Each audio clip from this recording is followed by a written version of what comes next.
What's going on, everybody? Welcome back to episode 56 of the Silver and Gold. I'm Josh, And I'm Mike.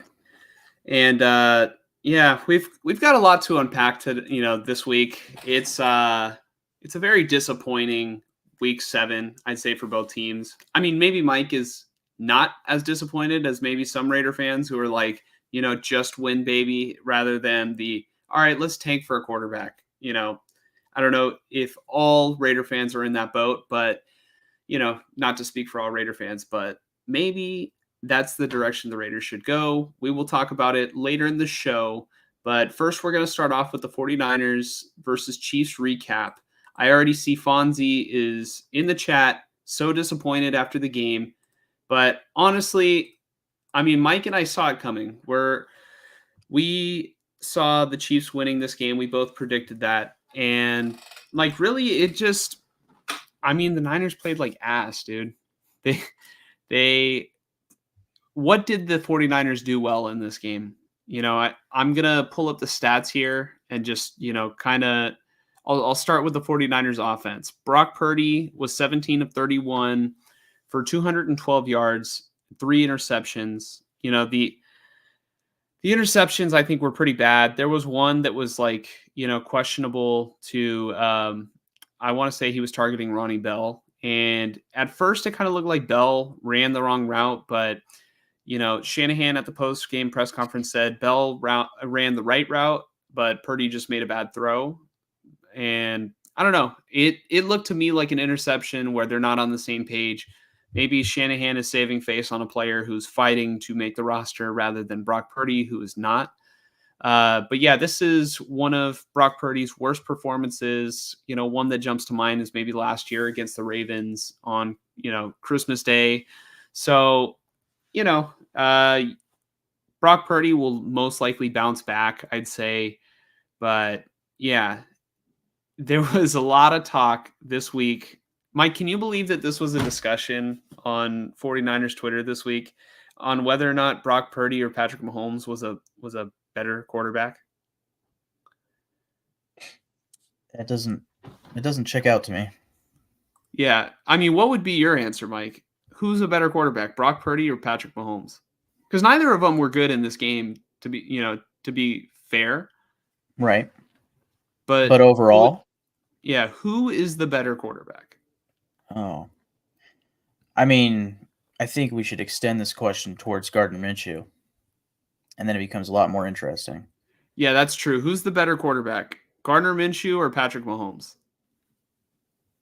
I guess we'll find out this upcoming week, huh? Yes, we will. Yeah. No, but all right. I get it that Brock Purdy statistically is having a better season than Patrick Mahomes, but the only statistic that really, really matters, the Chiefs are 6-0, the 49ers are 3-4. And yeah, I mean, I hate to be really down on Brock, but he is not in that same stratosphere, in my opinion.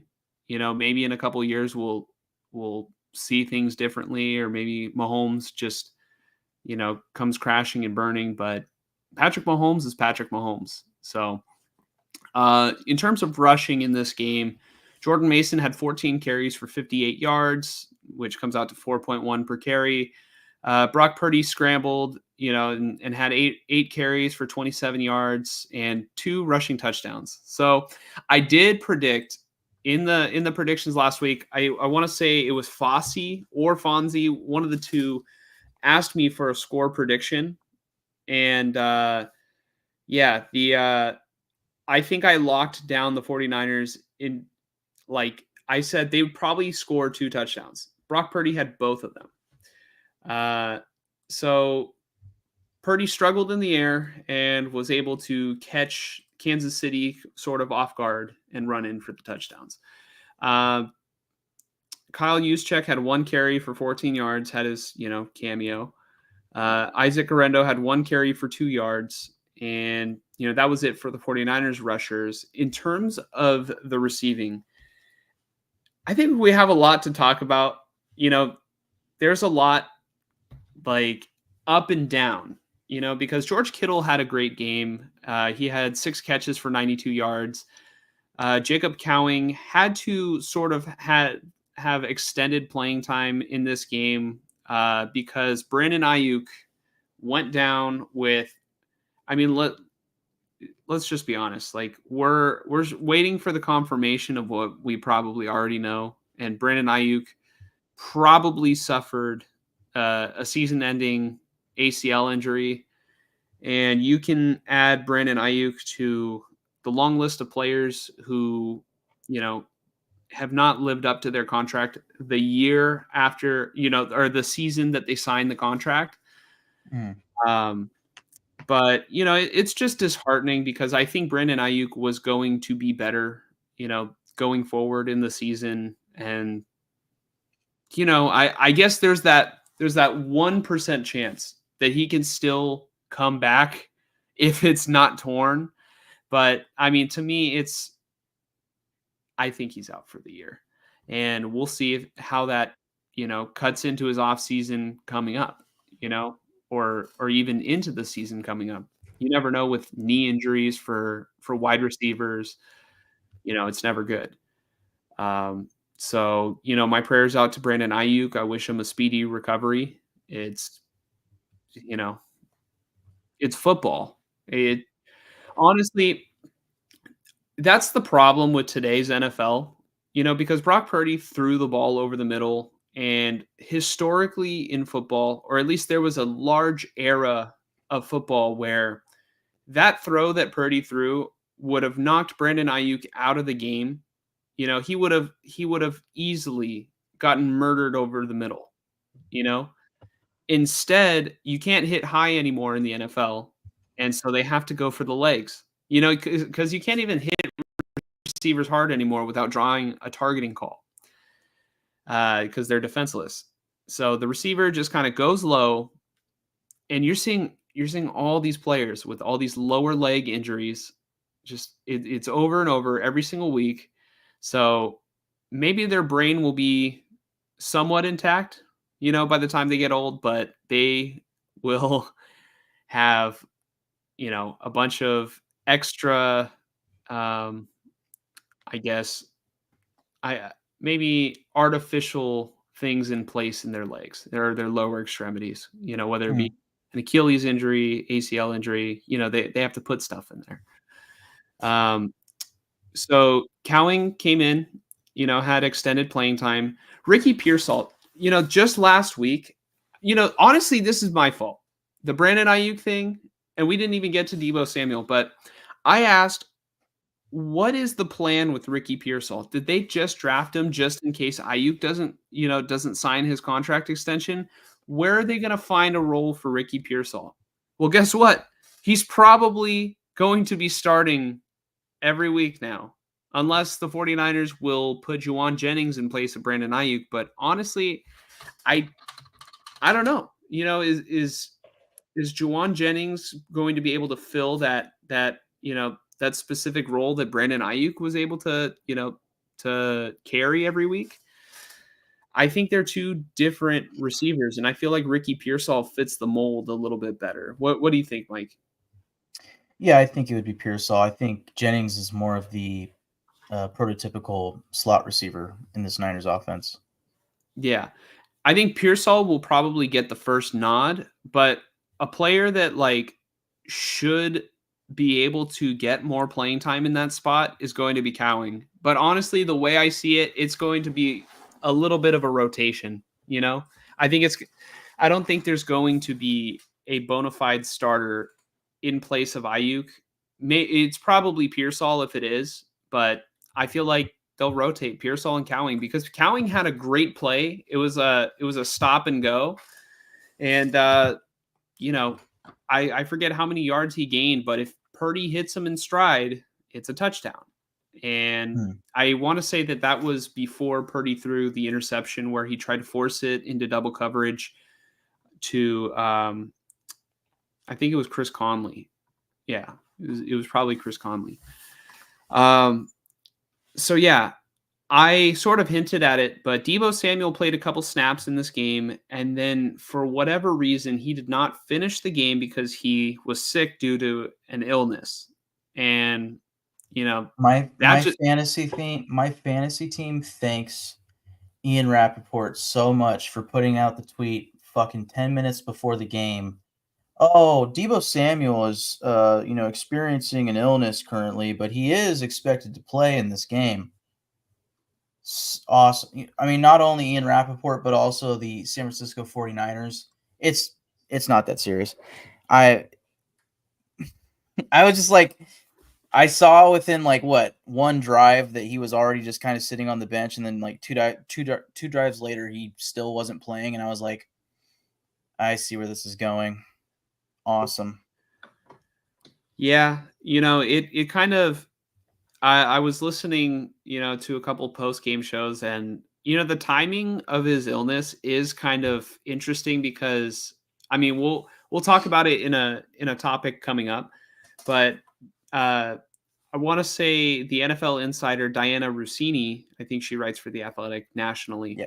Uh, she put out a tweet or an article just saying like names to watch at the trade deadline. I guess Debo Samuel is one of those names of players to watch at the trade deadline. And so what could this mean? It like let's put on tinfoil hat because I honestly do think Debo was sick. I don't think that Debo would have held out of this game. But if we are doing tinfoil hat, does this mean Debo's like, oh, do the Niners want to trade me? Let's see how they do against Kansas City without me. Could it be that? I don't think so, but it is interesting at the timing of this. But like I've sort of been there. When you're sick, when you're like really sick, when you're really sick, you can't play. But if Debo just had like a minor flu, like dude, you got to play through that. I don't know. Yeah, I believe this is a real illness because I saw him with the oxygen mask early on Yeah. in this game. So I don't think it's like a potential Davante Adams thing of like, oh, faking whatever just to help with getting a trade to happen so that you don't get injured in the meantime. Yeah. Um, that's not me saying that that's what happened with Davante Adams, but the thought of that being a thing, Mm-hmm. um, I see the point, but I think Debo was sick because if Yeah. if that were a thing, I think they would have made him inactive. My honest feeling is that Debo was also sick. So Yeah, it's just weird because it's like, did he just get sick like right before kickoff? Like, what was the plan having him suit up? He right, couldn't like walk over to Kyle Shanahan and say, "Hey, you know what? I'm not feeling well at all today. You should activate somebody else right, who can actually contribute today."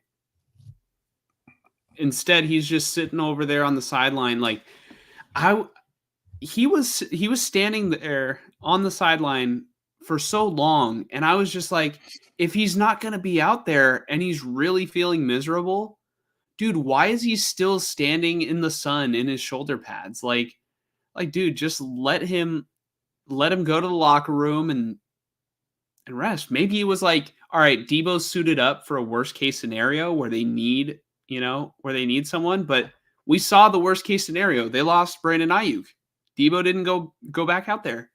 yep, exactly. That would be another reason why I'm like, nah, he was sick for sure. Yeah, he was sick. So yeah, that obviously didn't help the passing game. And yeah, let's keep going. Uh, let's look at the Chiefs stats. Patrick Mahomes had 16 of 27, 154 yards, 2 interceptions, and so Patrick Mahomes wasn't great. I want to say Mahomes was better on the ground. So let's go ahead and get through Kareem Hunt's rushing stats and then talk about Mahomes because there is one rush in particular that the NFL needs to do something about. So Kareem Hunt had 22 carries for 78 yards, comes out to 3.5 yards per carry, which isn't horrible. It's not. It's really not horrible. in terms of the 49ers, like from the 49ers perspective, like you held him to 3.5 yards per carry. That's not bad run defense wise. But it's the 2 touchdowns.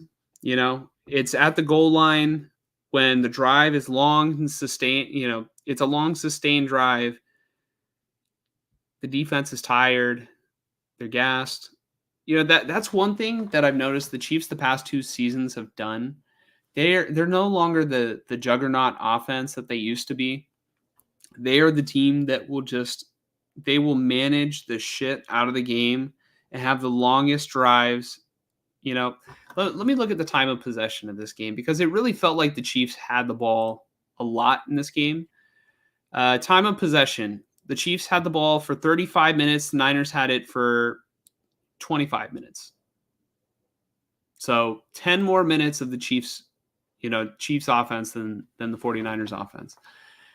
Patrick Mahomes, 5 carries, 39 yards, and a touchdown.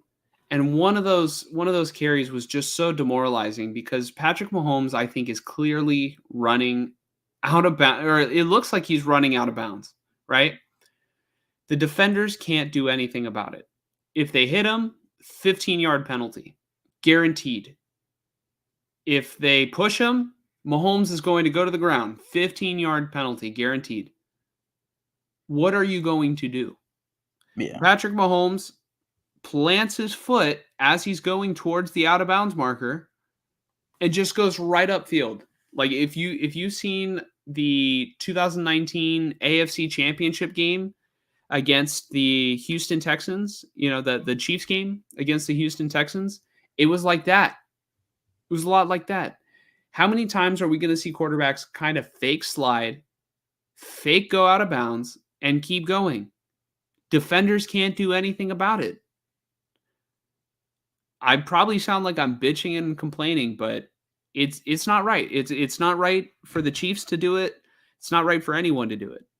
You know what I mean? This has to be addressed in the rules. If the quarterback is carrying the ball and they're near the sideline, it has to be fair game if they're in bounds. What do you think, Mike? Yeah, I mean, that's just a very Chiefs thing to me of, they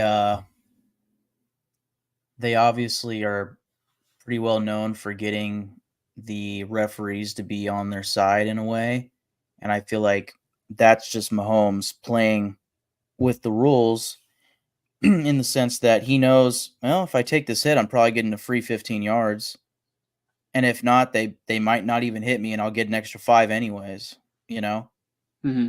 It's just smart football.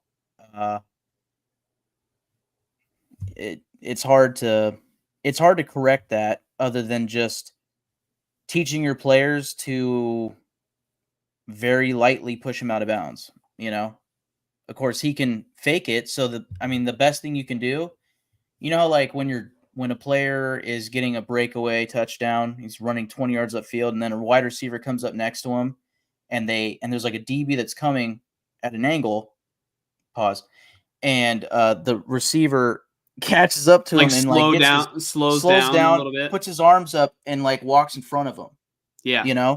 The defender damn near needs to do that to Mahomes just to get his back on and push him out of bounds so that the referees know I'm not excessively pushing him, but I'm forcing him out of bounds.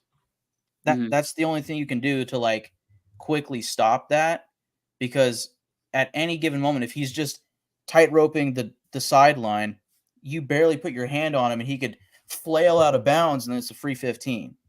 So I don't know. That's tough. Mm-hmm. Yeah, the Chiefs had several players involved in the rushing attack, which is the 49ers' obvious weakness on defense. They had 7 players carry the ball.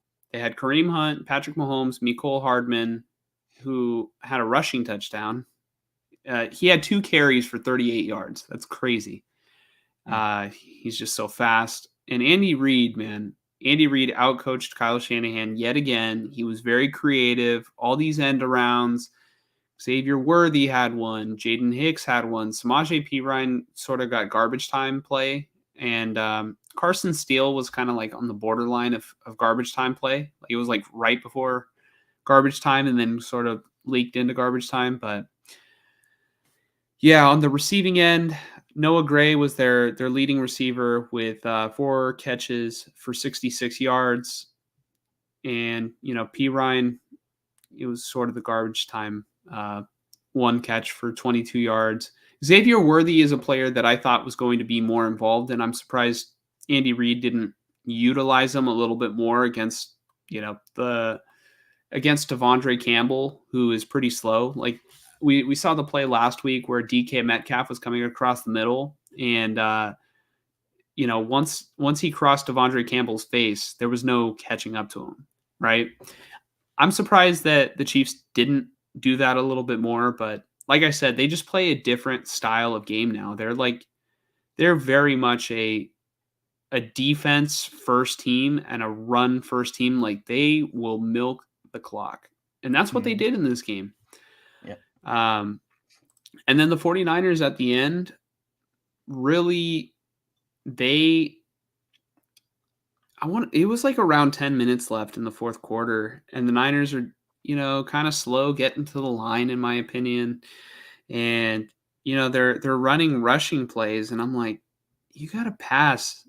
Like, you have to get back into this game. You're down multiple scores. It was just not a good game for the Niners. And, it is what it is. Like, it's demoralizing because if the Niners go back to the Super Bowl, this might be the team that they have to face against, and it's a team they've already matched up with twice. It's a team they haven't beat yet, period, under the Shanahan era. Like, they are how would you describe it, Mike? They are like, they're the brick wall at the end of the tunnel that they just can't run through, if they meet up in the Super Bowl, I think it'll play a little bit differently. Will the outcome change? I don't know. Well, I guess we'll have to see, but I haven't seen it yet. It was just ugly, and I'm kind of ready to move on. I don't think Niner fans should just torture themselves, constantly just beating themselves up over this game. After all, Mike and I predicted that the Chiefs would win this game, and they did. So at the end of the day, it's not like this was a game that the 49ers absolutely should have won. They were favored. They were favored betting wise, but I don't understand that. How many times do we have to see the Chiefs beat the Niners before they're the favorites in the game? How are they always the underdog? That, and also just the Chiefs coming out of the bye, like, wow. Yeah, I'm shocked the Niners were favored. Yeah, Chiefs coming out of the bye. And yeah, man, Shanahan just didn't bring it today. This has been multiple games now this season where he's been outcoached, and I don't know, man. Like, he always has trouble with great defensive coordinators like Steve Spagnuolo, Brian Flores, Jim Schwartz. These are guys that he historically has, problems. Like the offense always has problems against those players. I mean, against those coaches, those coordinators. So, yeah, I don't know. But does this mean the 49ers can't turn it around? No, it doesn't mean that. We just completed week 7, and the 49ers are going to be playing against the Dallas Cowboys next week. And I don't know. I think that this is the perfect time to play the Cowboys because the 49ers always do very good against the Cowboys. And I think that this Dallas team is probably the worst one that we've seen in the past several years. They don't run the ball very well. They didn't run the ball very well last season either, but this year they've, downgraded at running back.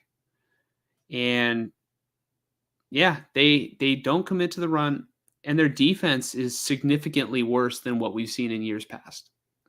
I think the 49ers are going to bounce back. And I think Jordan Mason will have a big game because the Cowboys cannot stop the run.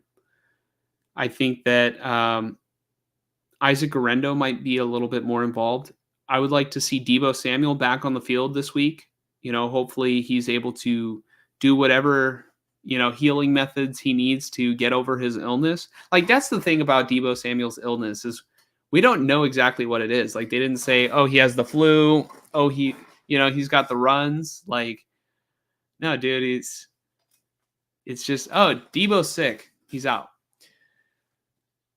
I think the 49ers are, I don't know. I see them being favored in this game. And I know we said it's not a lock for any 49er game going forward. They're sitting at 3-4. I see them going 4-4 after the bye week. Mike, how do you see this game playing out?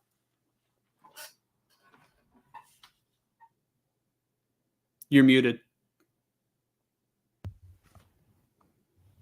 No, I'm not. This is slightly tough because now the Niners won't have Ayuk.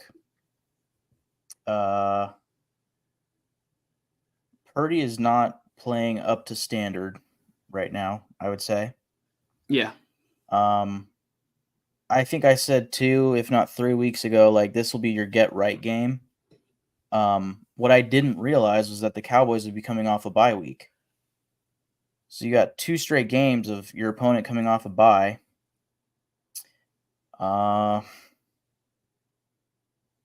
It is in San Francisco. Santa Clara, if you want to get technical with it. Yeah. I almost corrected myself, but I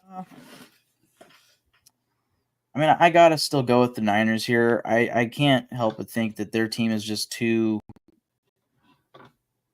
strong and still top heavy, even though a lot of their top players are out, with McCaffrey, Ayuk, right? Yeah.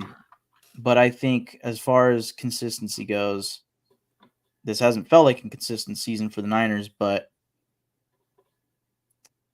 I just think they should be able to get the job done on the Cowboys at home. Yeah, I see the 49ers, like I said, going 4-4. They will be 4-4 going into the bye. They'll be able to get right a little bit. Maybe a couple players who are banged up, like Christian McCaffrey, will be able to come back after the bye, and maybe this 49ers team can turn things around still.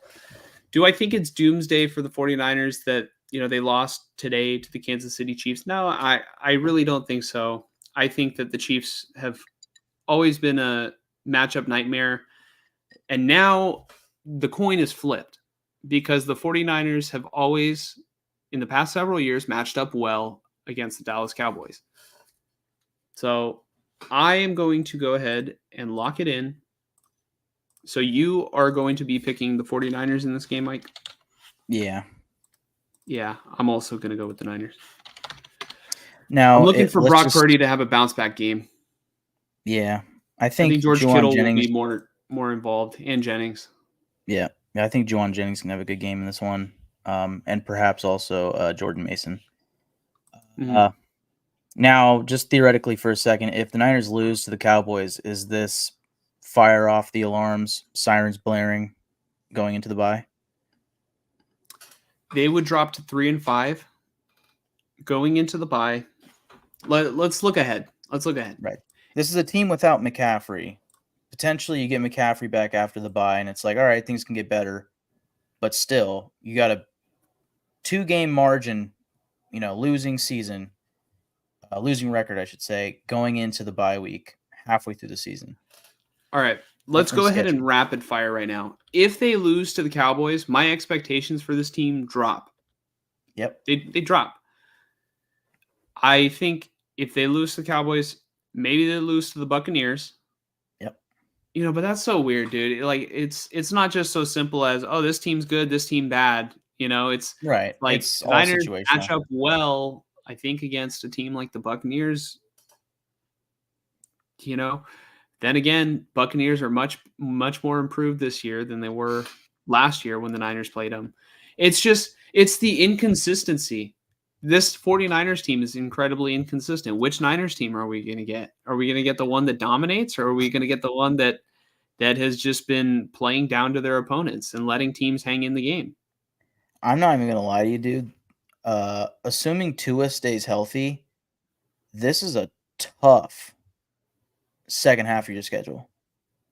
Like Seahawks, not that scary, right? Although they just beat the brakes off of somebody today. Right? If I'm Yeah, not mistaken. the Niners are not going to lose to the Seahawks. They're not. But still, you never know. Divisional game, right? Okay, so Packers, Bills. Go ahead. let's say 3-5 right now, and Yep. and for those of you just tuning in, just to clarify, we think that the Niners are going to beat the Cowboys, but this is just a situation in which they don't. 3-5, 3-6, 4-6, 4-7, 4-8, 5-8. Yeah, 5-8, 6-8. We'll say 6-8.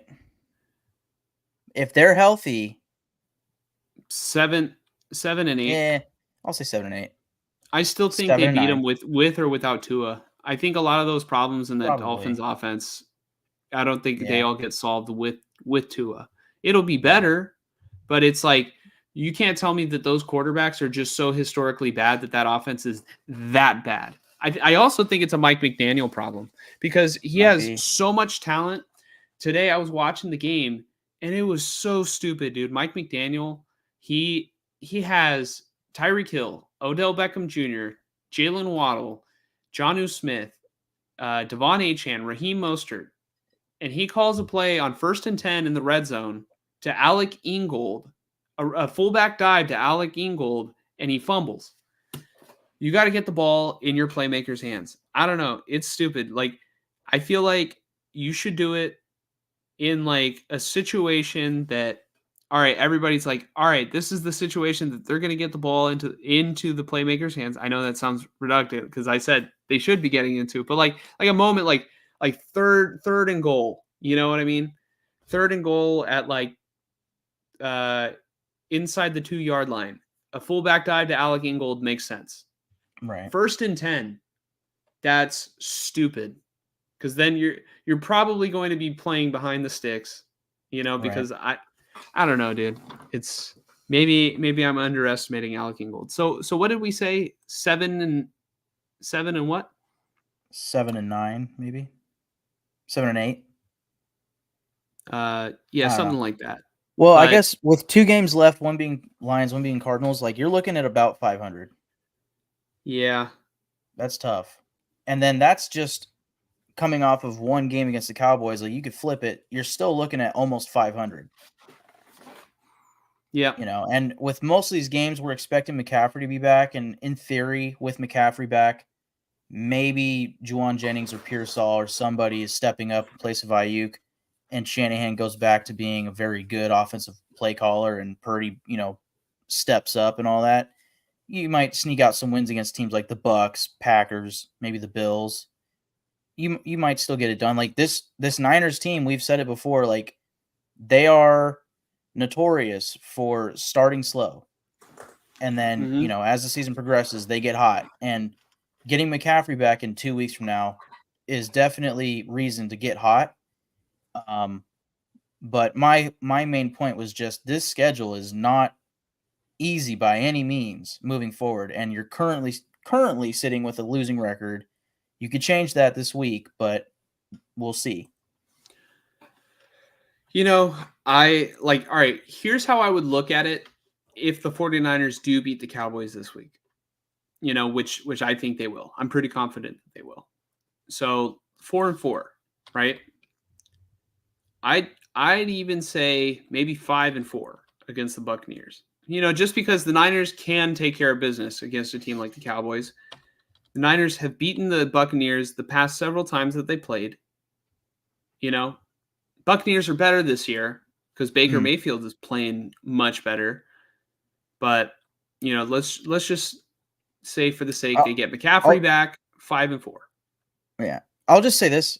Like, the Niners can And if McCaffrey's back and in theory their offense is playing better, perhaps not only can they, maybe they should beat most of these teams. It's just the way that they've played so far tells us maybe they shouldn't beat most of these teams.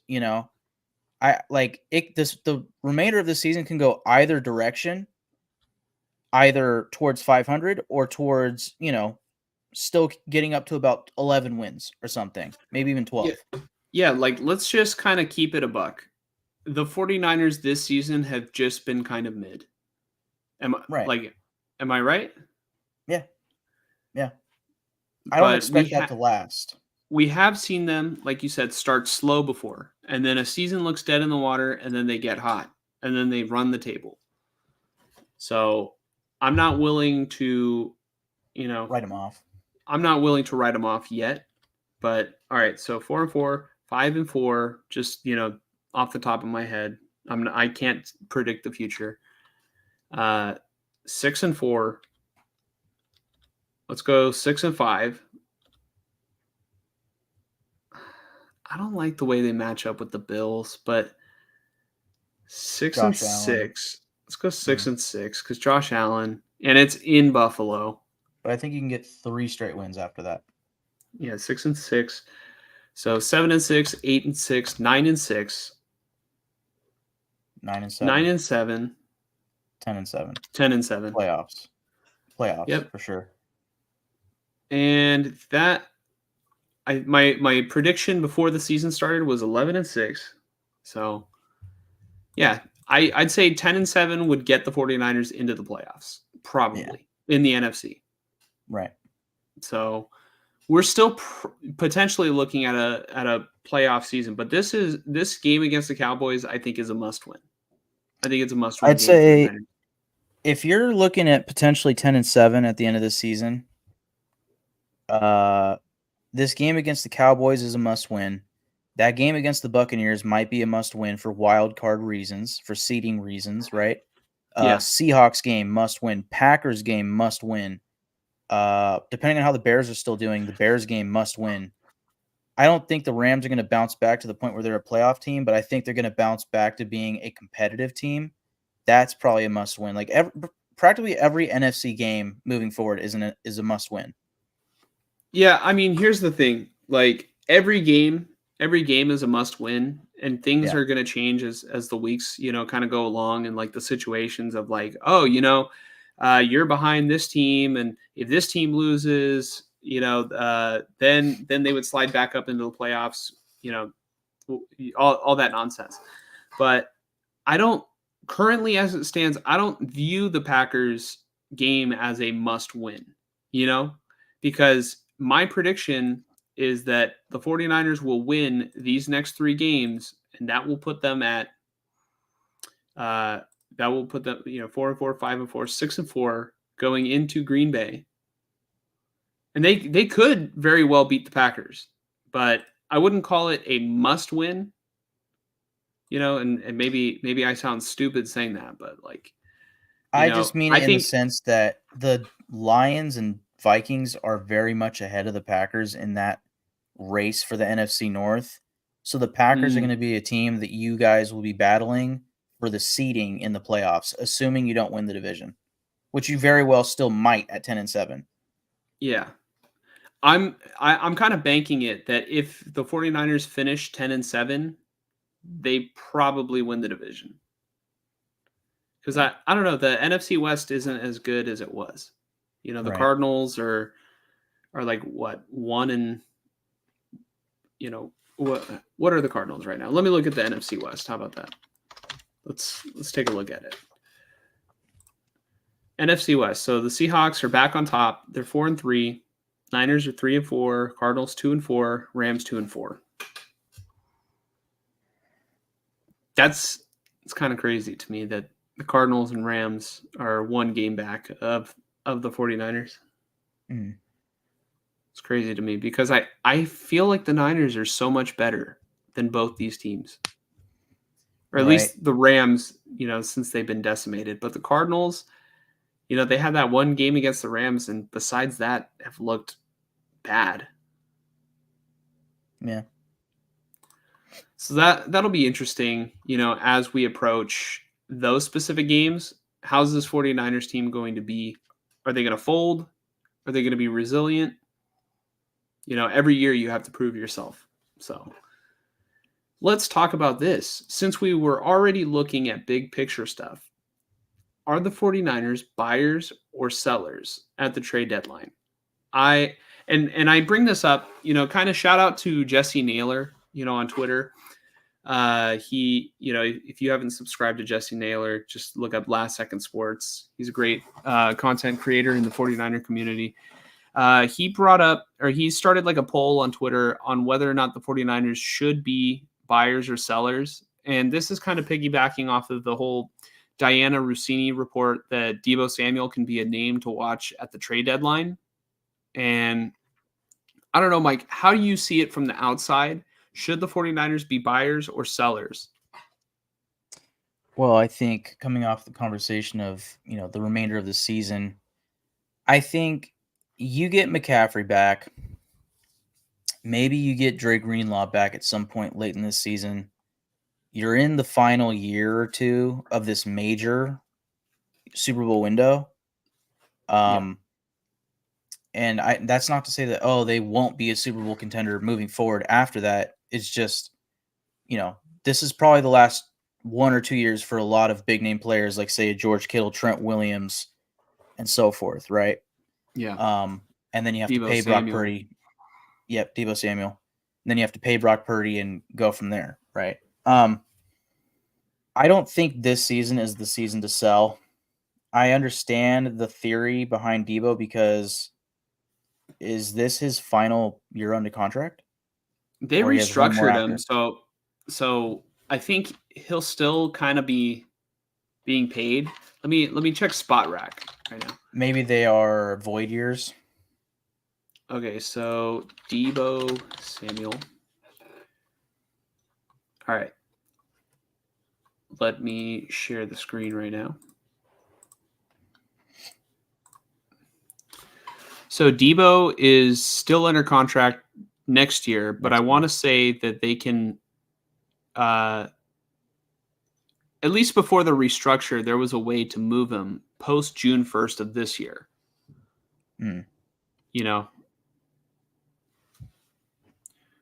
So let's see. Potential out 2025, 3 years,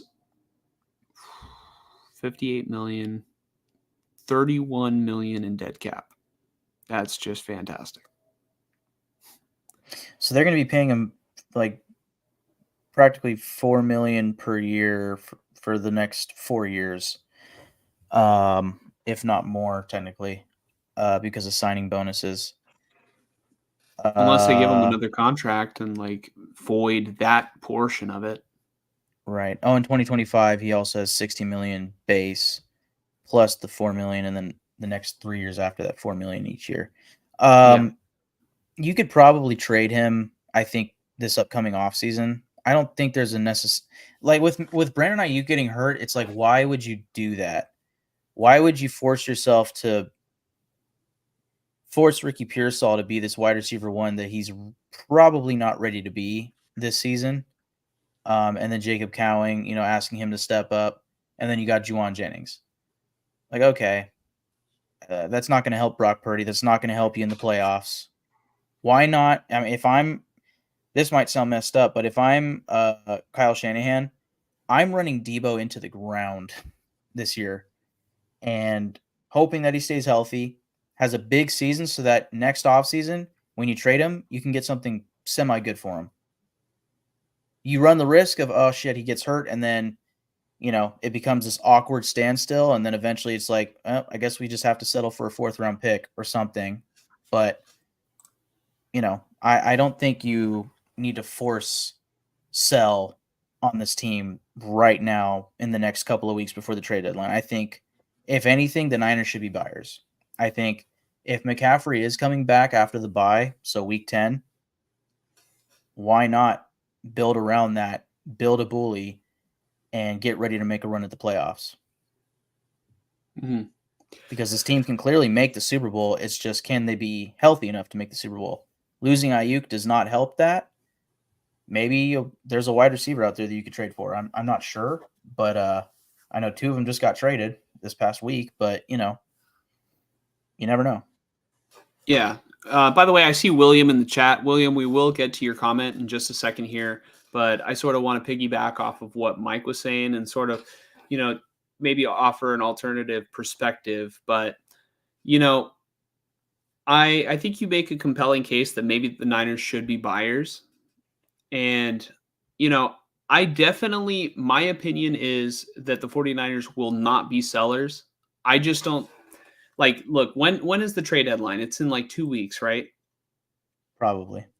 Is it hold on, let's see. If I had to guess, it's by week 11. NFL trade deadline. Because we're predicting that the 49ers are going to win this week. Hold on. When is the NFL trade deadline? It's November 5th, right? So like 2 weeks away. November 5th is in 2 weeks and 2 days. So the 49ers are going to play the Cowboys this upcoming Sunday, right? Which would be the 27th. And then they have their bye week the week after. The 49ers would be sitting at 4-4 on their bye week, and the trade deadline would be on Tuesday during their bye week. I just don't know how they could sit at 4-4 unless they do some serious self-evaluating and they're like, you know what? Our glaring issues right now are not going to be solved with a move if we buy somebody, and our expectations are just not realistic. But I really don't think that Shanahan is that kind of guy to self-assess and just give up on a season. I haven't seen him ever give up on a season, Mm-hmm. So I don't see the 49ers becoming, being sellers, but that doesn't mean that that's the right thing to do. Just because I don't think it's realistic for them to be sellers doesn't mean that they shouldn't look at that. Like right now, the 49ers are playing like a mid football team, and they may finish out the season as a mid football team. And then we'll say, oh, you know what? They should have been sellers. Why not trade away Deebo Samuel? You're not going to win a Super Bowl this year. Why not just get something in return for him than, rather than risking not getting anything for him if he gets hurt, because that's the trend with Deebo Samuel is to get hurt. I don't know what move the 49ers can make besides just waiting for McCaffrey to come back and then Shanahan to – honestly, Kyle needs to coach better. His play calling sucks. It sucks. They're horrible on third down, or at least they were today. They're horrible on third down. They're horrible in the red zone. That is part of a play calling issue. It's not just execution, because your offense shouldn't just be McCaffrey or nothing. I think that Shanahan right now in his play calling, if I was to change one thing, I would incorporate more play action. Where the fuck is the play action? I literally, there was a moment in the game today where they ran it right into the Chiefs' stout run defense. And I'm just like, man, if they would have just ran a play action right there, they probably score a touchdown. And I've noticed it throughout the season. They are just either drop back passing game, out of shotgun, or they are just, run the ball up the gut. Where's the creativity? Where are the end arounds? We don't nearly see as much of that as we saw in the past. And we thought maybe it's because Shanahan is, sort of trusting Brock Purdy a little bit more. But imagine if he would incorporate the Garoppolo offensive game plan with Brock Purdy's skill set. Brock Purdy is a better quarterback than Jimmy G. I don't see him, I guess, regressing into Jimmy Garoppolo. I don't see that. I think Brock Purdy is better. why can't the offense be just as creative? What's going on? Williams says Chiefs are worse than the Super Bowl team, 6 months ago, down top 3 wide receivers and top 2 running backs. And the Chiefs still smacked them around. They just aren't good against good teams, posers. Yeah, I mean, like I said, the Niners have been playing mid football this season. And, the issue right now is the 49ers changed their defensive coordinator to a different one than they had in the Super Bowl. And so far it's looking like it's been a downgrade this year. Their run defense is bad. They, Malik Collins, I think, is playing good here and there. But, the Niners essentially paid Eric Armstead to get lost. That doesn't help your defensive line.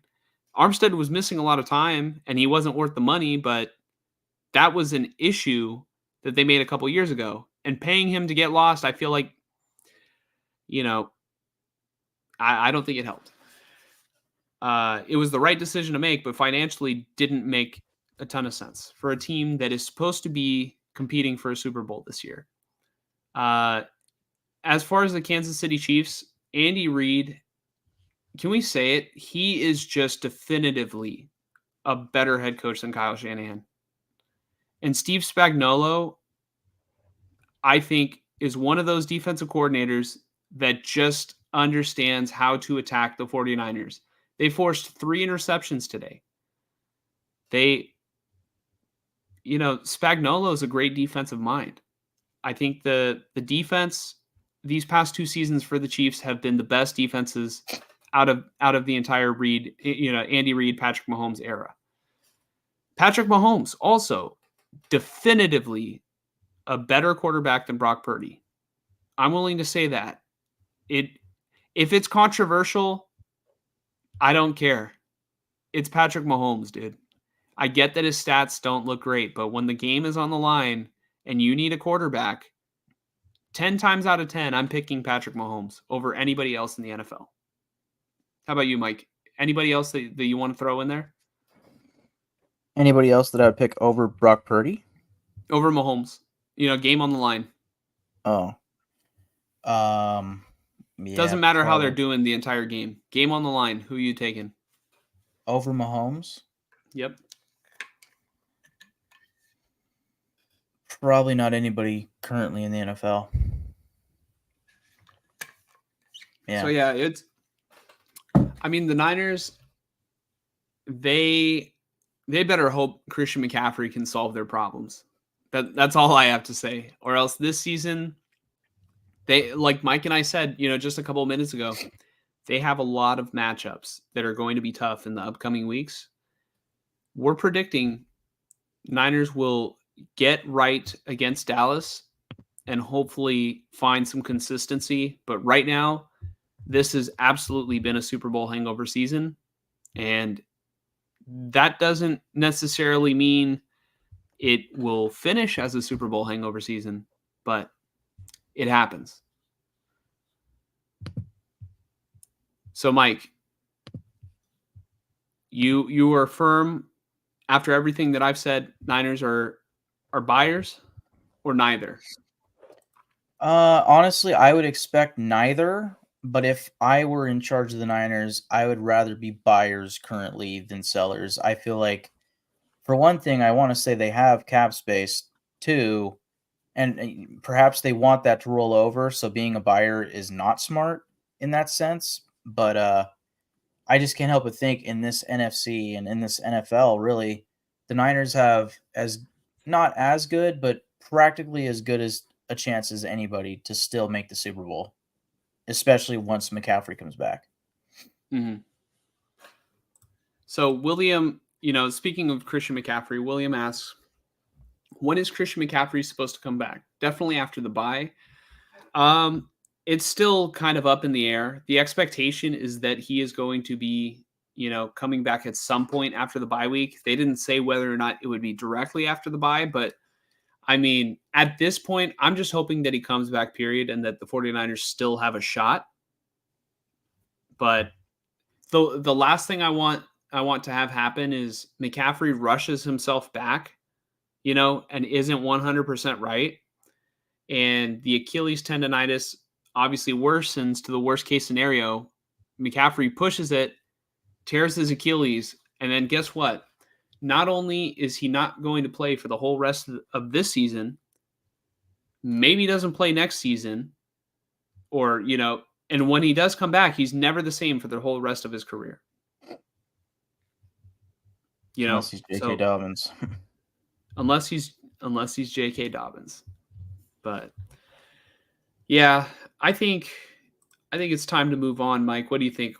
Is it time to, talk about another team that I guess has disappointed their fans for a little bit of an extended period of time? A little bit. I'd say more so than the Niners, but let's talk about the Raiders. Our first topic. We're a little bit late to the party because we do our streams weekly, but the Raiders traded Davante Adams to the Jets. Mike, instant reaction right now. I mean, it was expected, obviously, at this point, but after the trade request, but okay, they offloaded all the cash, which in theory really helps the Raiders moving forward. I saw a couple of the insiders saying like that was a big deal. Okay, cool. I get that. I just kind of expected that to begin with because the rest of his contract next season and the following season were not guaranteed. So, all the insiders were saying like, yeah, expect Davante to demand a trade or at least to demand a new contract because he had no guarantees moving forward. Sort of similar to Derek Carr a few years ago when the Raiders decided to let go of him.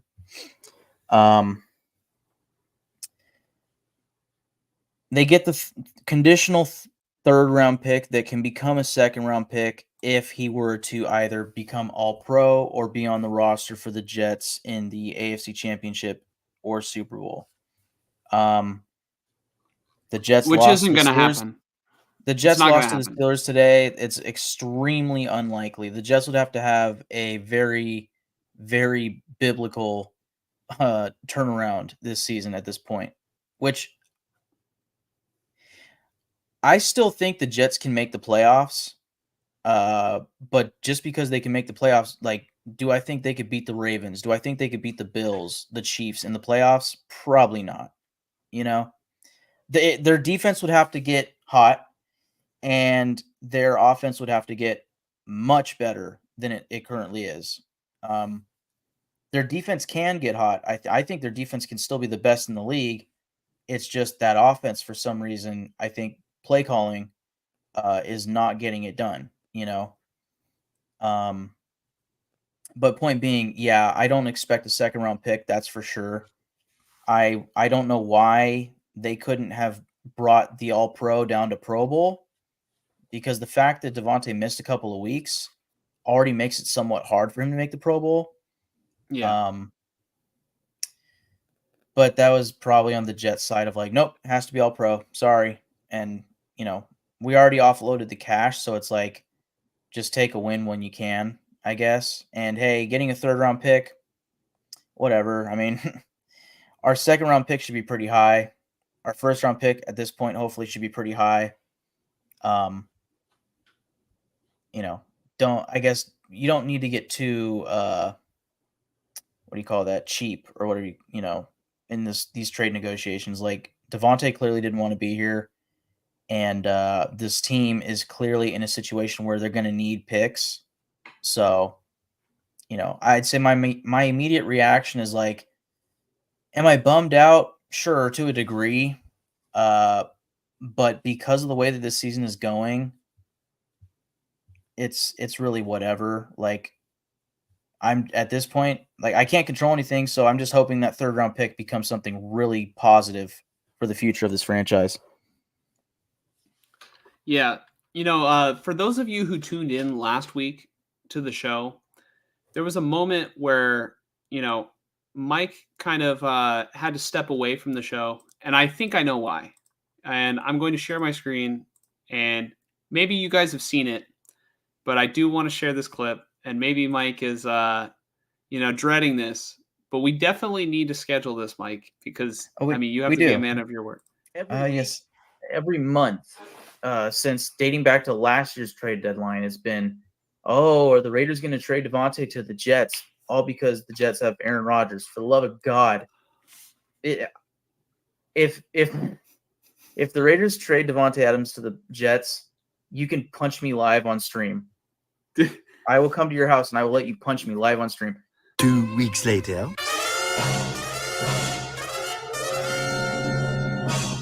Get over here!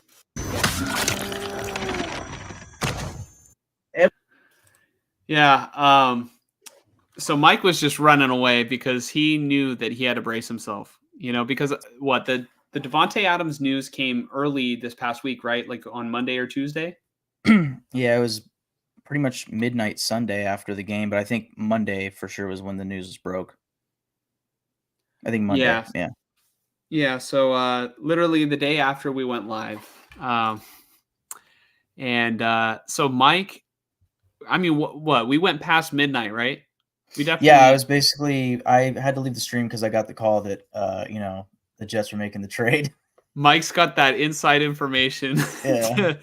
to the Davante Adams situation. Yeah. That's and he funny. Was like, that's a good point. Yeah, he was like, Davante Adams being traded. I said what on stream? Yeah. Yeah, it was yeah. So we That's definitely funny. have to schedule. We definitely have to schedule a stream where you're able to come over, and I'm able to. What? You didn't say where I got to punch you. Correct. Thank God. Yeah, I could have totally said it on the face. I could have said something way worse, honestly. So, this could be worse, really. This is just pure entertainment at this point. I think I'm glad that you didn't say anything worse because I could think of a million things that you could have said that, But Demokes tuning back in, with his Kermit Patrick Mahomes, profile picture that we love. Raiders are in darkness now. When have the Raiders not been in darkness? Can you let me know? It has been probably besides 2016, and I guess if you count the Rich Bisaccia year, the Raiders have been in darkness since 2002, 2004. 2002, yeah, around that time. 2003. Yeah. Going back to the whole Niner thing, William said, "Man, Niners should be sellers." Yeah, man. I just don't think that they will be.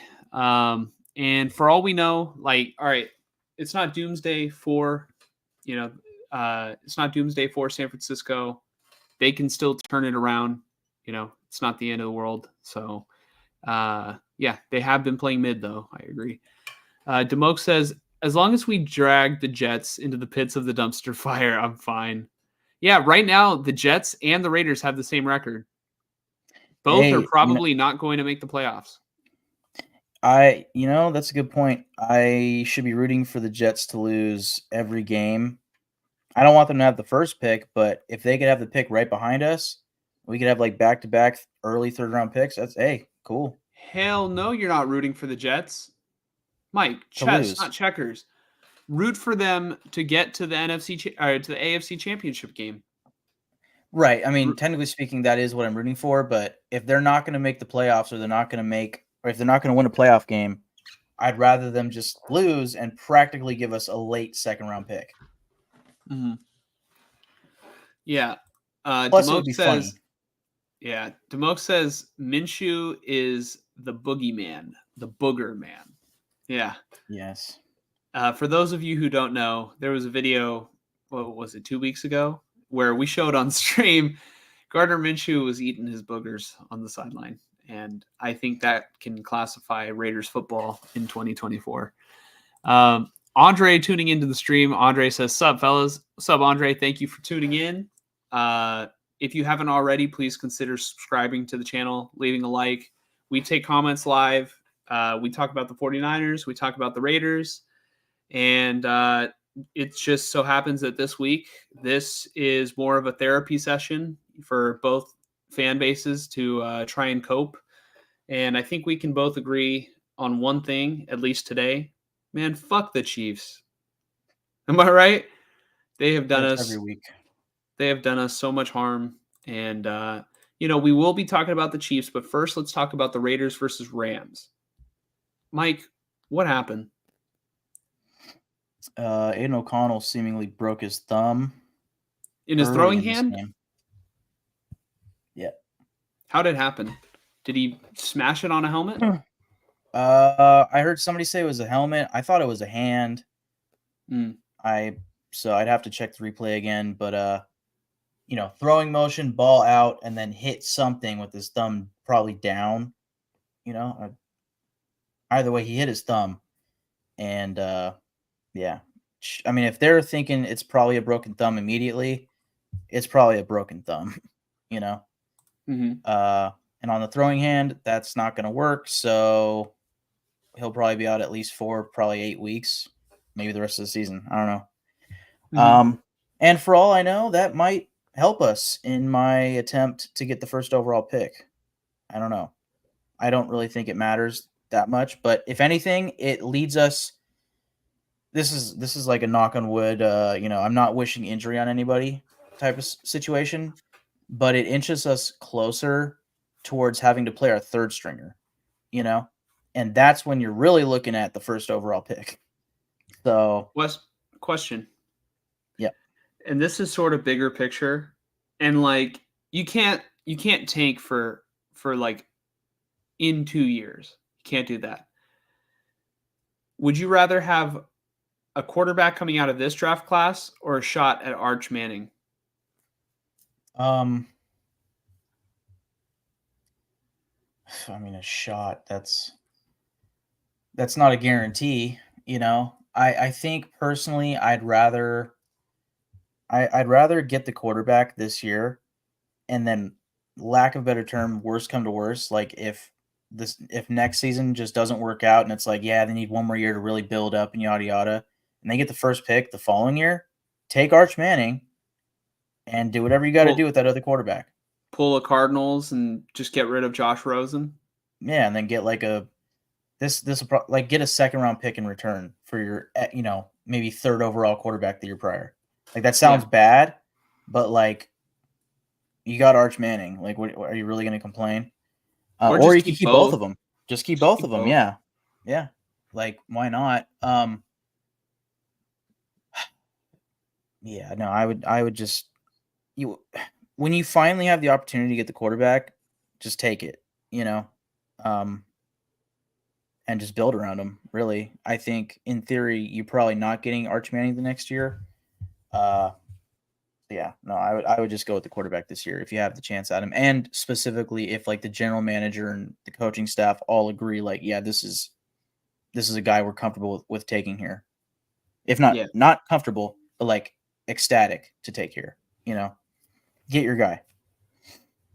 Are there any, you watch a little bit of college football here and there. Maybe you watch more than I give you credit for. Are there any quarterbacks right now that if the Raiders were to have the number 1 overall pick, like, you would want today? Yeah, it's just Cam Ward. And he is the quarterback for Miami? Yeah. Yeah, that's the only guy that I'd be sitting there going, first overall pick, let's just take him. Cool with me.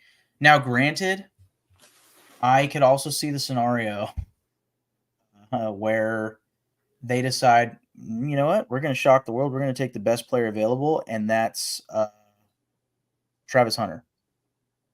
And they just go, shock the world, take this receiver/corner prospect because they just traded Davante, but they could also obviously use a corner. If this guy can be a two-way player in the NFL, which I doubt, but if he could, or just the fact that it's like, hey, if we need him to play the other position, he can, and he can well, like, start, Adoree Jackson was kind of like that. Adoree Jackson, I want to say, played two ways in college. I don't think it works in the NFL.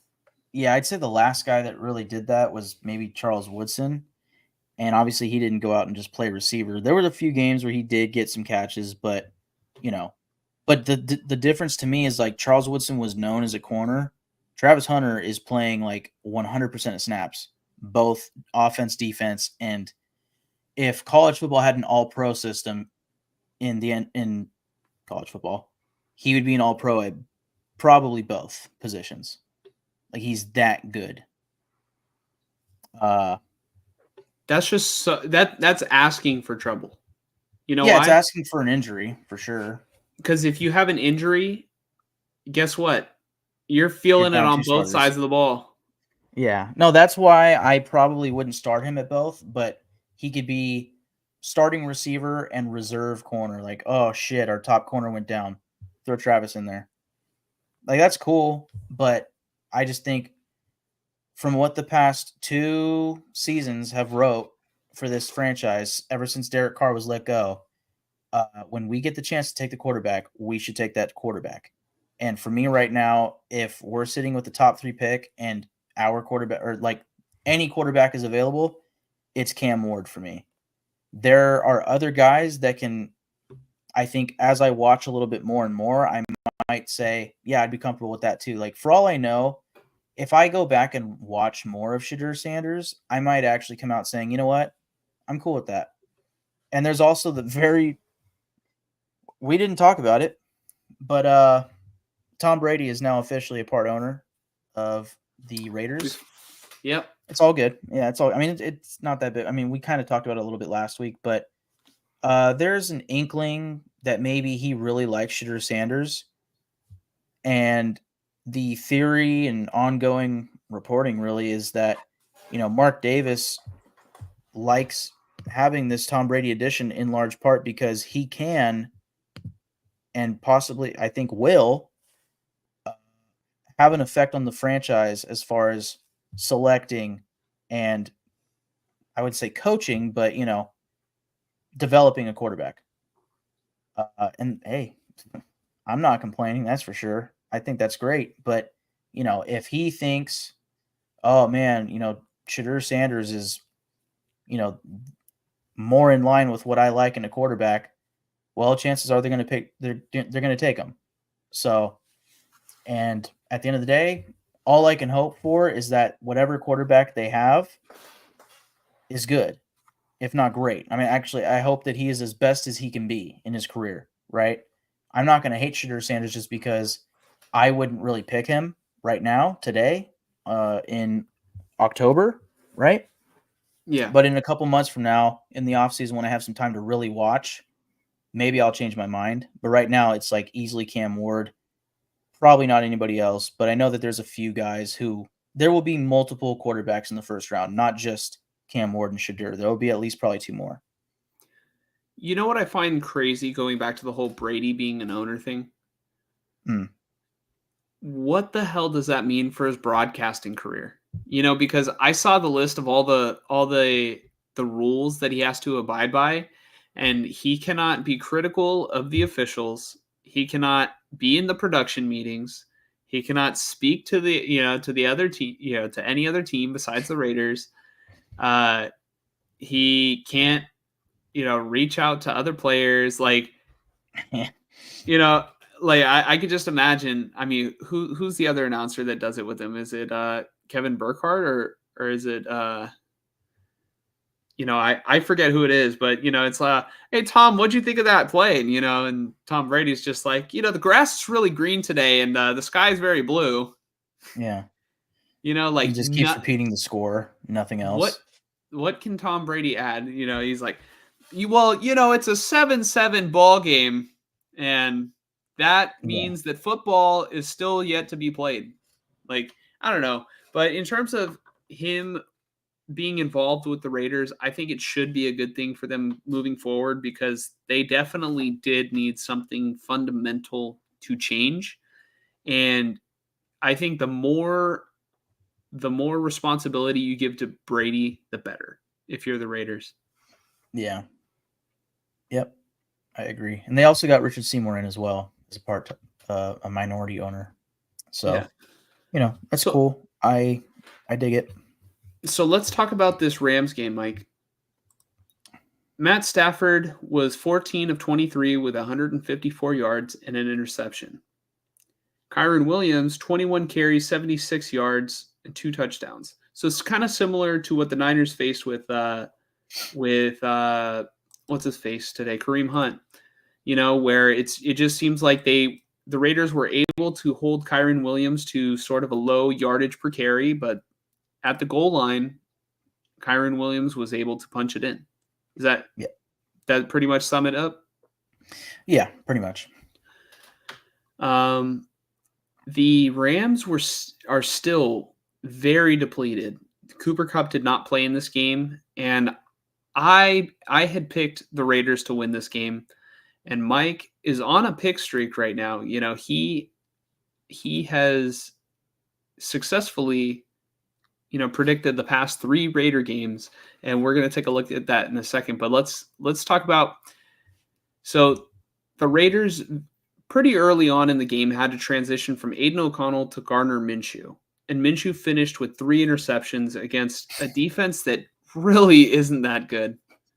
That's just and horrible. A fumble 6. A fumble, scoop and score touchdown, right? Yep. Yeah. Well, what do you make of the quarterbacks, Mike? Both of them. Trying to find a prop that I can do something funny with. It's not good, man. It's this is why they need to draft a quarterback. Yeah, I mean this is where my mind was going back when they announced Gardner Minshew as the starter, after the preseason. Was from what I saw in the preseason, there's going to be a lot of turnovers for this offense as long as he's the quarterback. And now that I'm in tank mode, I'm fine with that. You know what? Now Better you love yet, Gardner Minshew. Yeah, and better yet, bring back Brian Hoyer. Let's bring back it, guys. Brian Hoyer. Honestly, is Jamarcus Russell around? Now that would be a story. That would be something else. At that point, I think the owners would probably, put the Raiders under a very specific microscope for tanking. But, hey, we just wanted to give him a shot because he's been having hard times and was looking for another shot in the NFL. Agree or disagree, Raiders, Mike? Yeah. Agree or disagree? This Raider team right now would be a playoff contender, not a contender for a Super Bowl, if they had Jameis Winston as their quarterback right now. I disagree. Not Gardner Minshew. You disagree? I disagree. I think they'd be better. I think, for all I know, Davante Adams would still be on this team.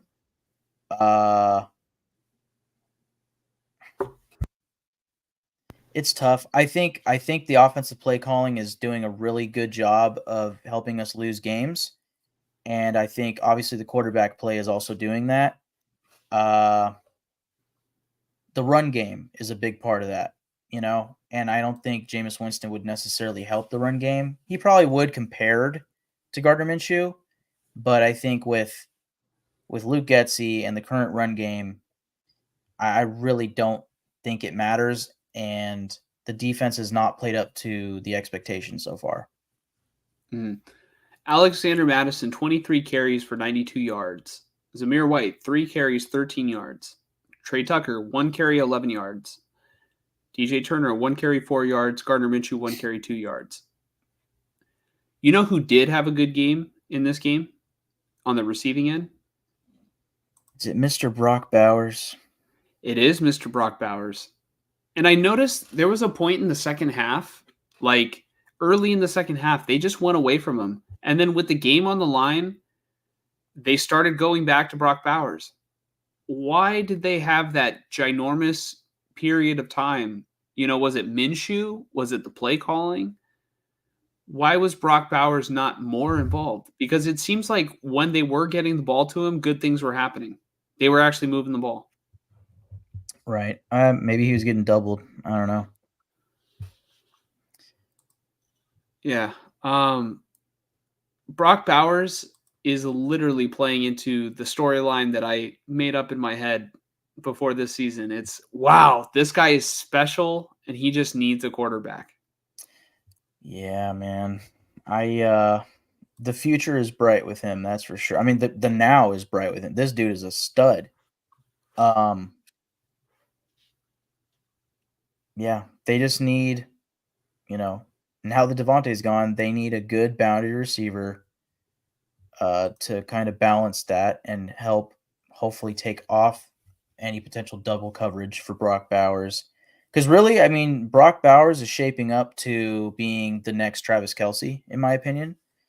And that sounds like insanely high praise or like, whoa, don't jump the gun. But like, as far as his importance to this offense and to the quarterback, like, and his capability, I think that's not far-fetched at all, And yeah, I'm going to keep saying it. They just need to find that quarterback, man. Along with that, though, they need to find the right offensive play caller. So you are definitively on board of Luke Getsy is not it. Oh, I am officially, I don't know if it was last week or 2 weeks ago, but I am officially at least 2 weeks out on Luke Getsy. Like, you could fire him tomorrow. That's cool with me.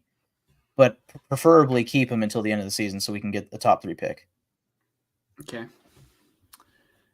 Mike, how long is Antonio Pierce going to be able to hold on to this job? I think he will not get fired this season. And when I say that, I mean during the regular season. It's entirely possible that Mark Davis and potentially even Tom Telesco is a part of that. Maybe even Tom Brady's a part of that. Look under the microscope and say, what's the problem with this team? And they come out determining it's the entire coaching staff. Yeah. That could very well be a thing the first week of this offseason, the day after the season ends. I could totally see it. But I do not for a second believe that Antonio Pierce will be fired before week 18. Mm-hmm. Do you see him being the head coach next season? I think right now it's 50-50. I don't see him being the head coach next year. And here's why. Yeah. I think that there's no way that Tom Brady is going to be involved in this team and decision making. I don't think he's going to accept the output. All right, Antonio Pierce is just an underexperienced head coach. And, he's a former player, and I'm all for former player coaches. We see great ones like, D'Amico Ryans is doing a hell of a job in Houston right now. Yeah. So I have no problems with guys who didn't come from like a coaching background in college and like work their way up. I just don't think that Antonio Pierce has the connections, and maybe Brady could fix that.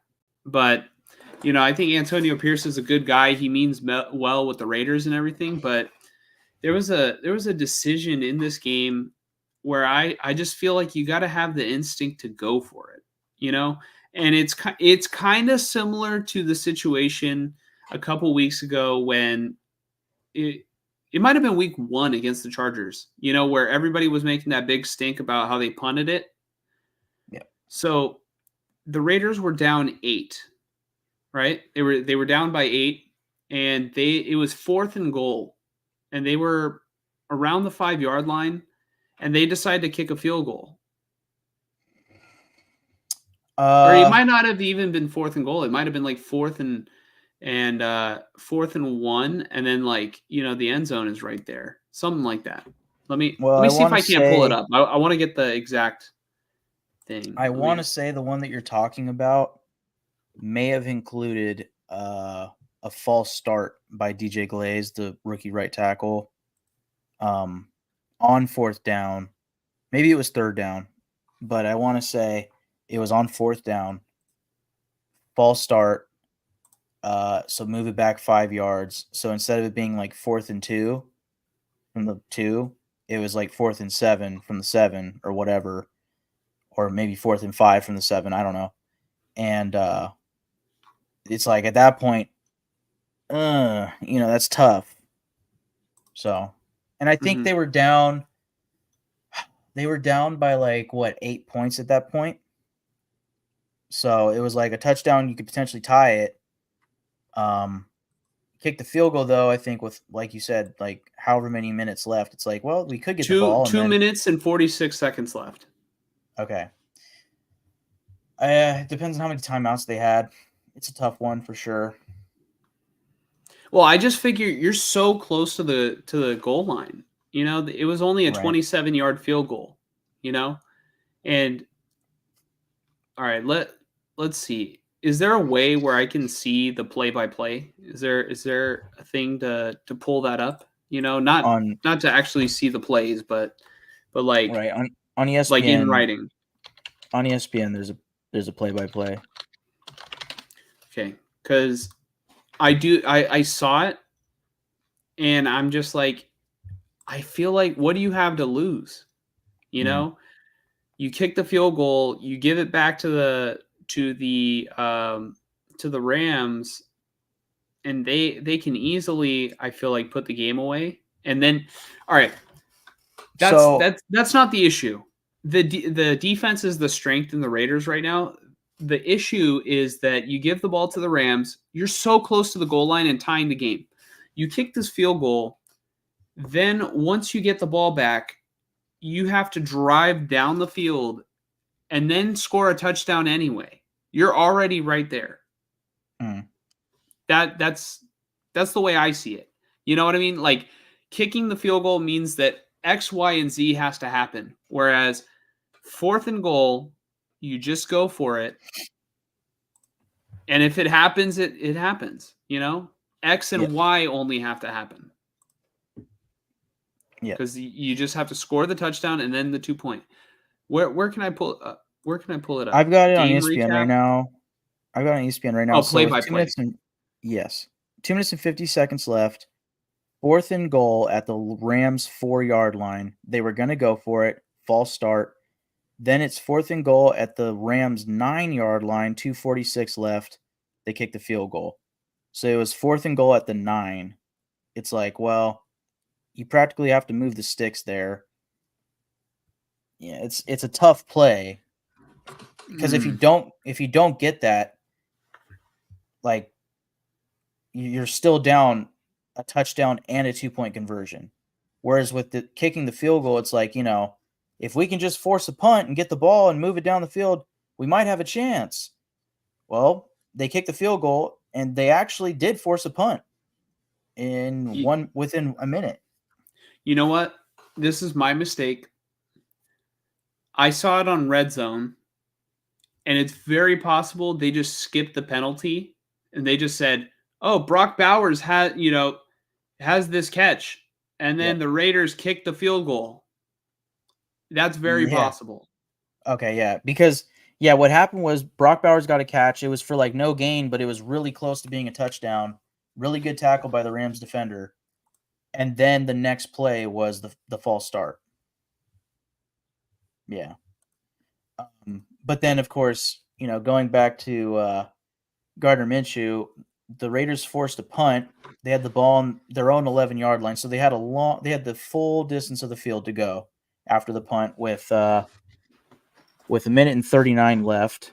And I'm assuming no timeouts because they probably had to use them to force that punt. And then 3 plays later, you know, Minshew throws the game-sealing interception. So, you know, I get your point for sure. It's like you're that close. Do you really have a shot with this offense to go score a touchdown? Yeah, probably not. With a minute and a half left. But you know what I think? The false start changes it. It probably outright changes my opinion. I'd have to really see it, but you know, man, what a horrible time to have a false start. What a horrible. That's definitely a rookie mistake. That's horrible. And you know what I say? Thank you, DJ Glaze. The first overall pick is still on. Yeah. I don't know, man. I really thought the Raiders could have pulled out this game against the Rams, a depleted Rams team who had only won one game up to that point. And so now like you said, the Raiders are in the sweepstakes for the first overall pick, and Tom Brady is licking his chops. Yeah. All I'll say, as far as, just to be a positive Raider fan for a second, um, when this season is over, or hey, right now if you want to, Tom Telesco, re-sign Trevon Merrick, please. And at that rate, re-sign Nate Hobbs. Bear in mind, now that they traded Davante Adams, they have currently, I think they're on par for like the 5th most cap space next season, but it's like over $100 million, I think, in cap space. They have money to spend, and they have a lot of players, especially on the defensive side of the football, that are going to be upcoming free agents. Many of those guys you can let go, but many of those guys I would be re-signing. Trevon Merrick and Nate Hobbs are 2 of them for sure. I think Robert Spillane is an interesting option. Divine Diablo is an upcoming free agent. We'll see. But yeah, there's quite a few guys. Malcolm Kuntz. We'll see. So Now, who's going to be pulling the strings? Is it going to be what Demokes is suggesting? I'm on the hire Bill Belichick as head coach. I've heard that that's a rumor. It's just a rumor, but maybe that's Brady's plan, is to hire Bill Belichick as the head coach of the Raiders. Hopefully Dayball gets fired and we can hire him. We can pick him up as the offensive coordinator. Here's the way here's my question. Mike, does it make you sick to think about the Raiders going back down the Patriot path? After just having Josh McDaniels, and who really is the offensive coordinator? Because Bill Belichick's offensive coordinator has been Josh McDaniels most of the time.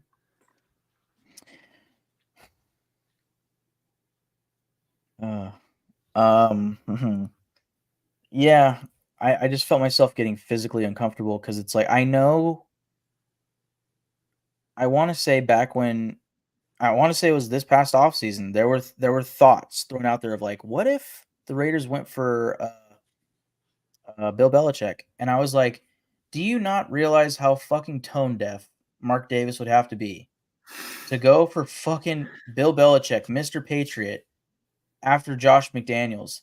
And what's crazy is, now that they have Tom Brady as a part owner, who will seemingly be, having an effect on this team and, making some sort of, I won't call them decisions, but, definitely effect on decision making. Suddenly it's not so crazy, and oddly, it's not even that tone deaf. It's weird. Now, granted, personally, oh man, I have a hard time with the Bill Belichick idea. I get it, but I think my thought process right now is, all right, we plan on probably picking a quarterback in the draft. If it's not going to be Antonio Pierce, which as of today, I think I agree with you. Like, I don't think he would be the head coach next year, and if I were in charge, he would not be as of today. Belichick or Pierce? Pierce. But also Belichick. I would be going for an offensive-minded head coach, not Ben Johnson. Ben Johnson. Ben Johnson would be going to be the number one candidate, I think. And if the Niners crash and burn, I wouldn't, like, I'm saying this right now on this podcast, I would not be opposed to just, you know what, tear it down. Shanahan has had his chance. Ben Johnson, what can you do here? Yeah. And that might sound crazy because, how many teams, we would kill to have Shanahan, this and that. Like, you know what? We can trade him to the Raiders. Yeah. Like, you can have him. Would you be happy with Kyle Shanahan as your head coach? Personally, I would not be happy with trading for a head coach. That's why I didn't want Sean Payton. I would not trade for Kyle Shanahan. I get the premise of it, but I don't like the idea of giving up picks for a coach. Now, just seems think stupid. about this. The last time the Raiders were really good, they traded away their head coach. Perhaps in order to reverse the karma, reverse the curse, You have to Yeah. trade for a head coach. Yeah. I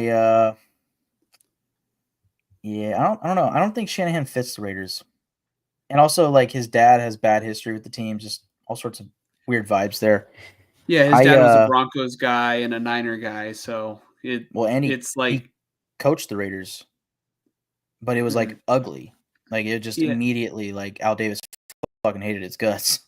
Yeah, and then just to clarify what I was saying is not that all right, if I had to blindly pick, would I take Ben Johnson over Kyle Shanahan blindly? But hey, if we're going to move on from Shanahan and it is Ben Johnson, I don't even think I'd mind. It's like, you know what? We're getting something new because right now we're just going in circles. But that is how much I like Ben Johnson, and that is why I bring him up for the Raiders, because you guys could potentially be looking at a new head coach and Brady will be involved. And, funny thing, I was the Jim Harbaugh guy, or I was the guy screaming Jim Harbaugh for the Raiders.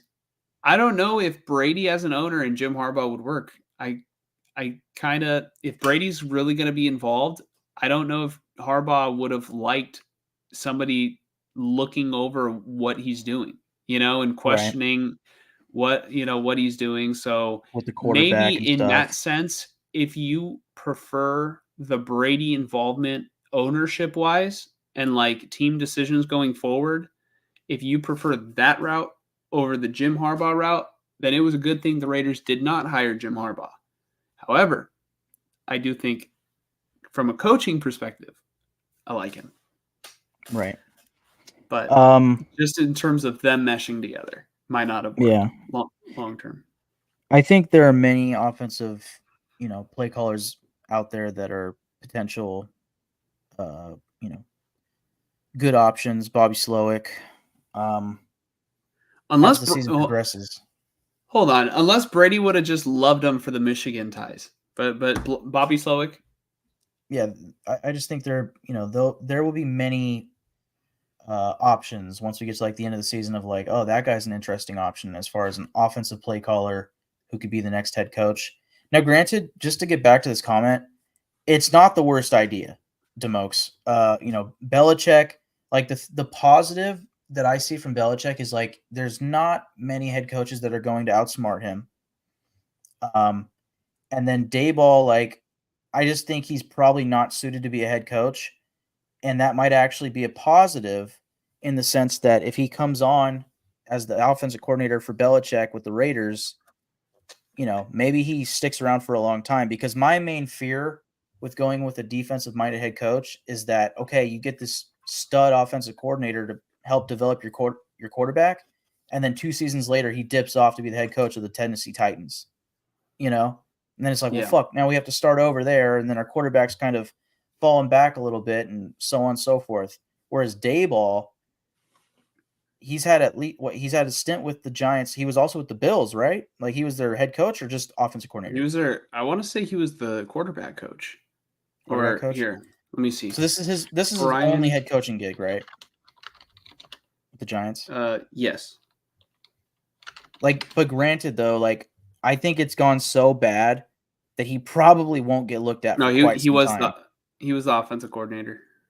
Okay, yeah, I mean that checks out. But yeah, point being, like he's done so bad with the Giants, where if he gets fired at the end of the season, like I don't expect a team to look at him for head coach for a while, And then if anything, maybe Belichick lasts only a couple years with the Raiders, and then if it is successful, maybe Daboll becomes his successor, and then you keep the offensive play caller with the quarterback because he's done good at developing quarterbacks, at least Josh Allen. It's not the worst idea. But I just, man, the idea of Belichick as the Raiders head coach is certainly it's something I will have to think more about. Like I don't have a definitive like yes or no answer right now. It's more of like that'd be something, wouldn't it? Mm-hmm. I think Belichick's a great defensive mind, but obviously wasn't successful at the end of his tenure with the New England Patriots. Yeah. But this would be pairing him back up with Brady's mind, not his quarterback ability. But if you can pair those two together, that has shown good results.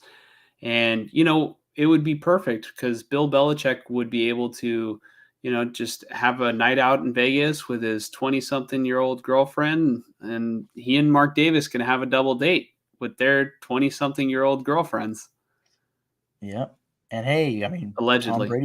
Tom Brady's on the market. You never know where that's going to go. Yeah. Or Tom Brady will just bring his son.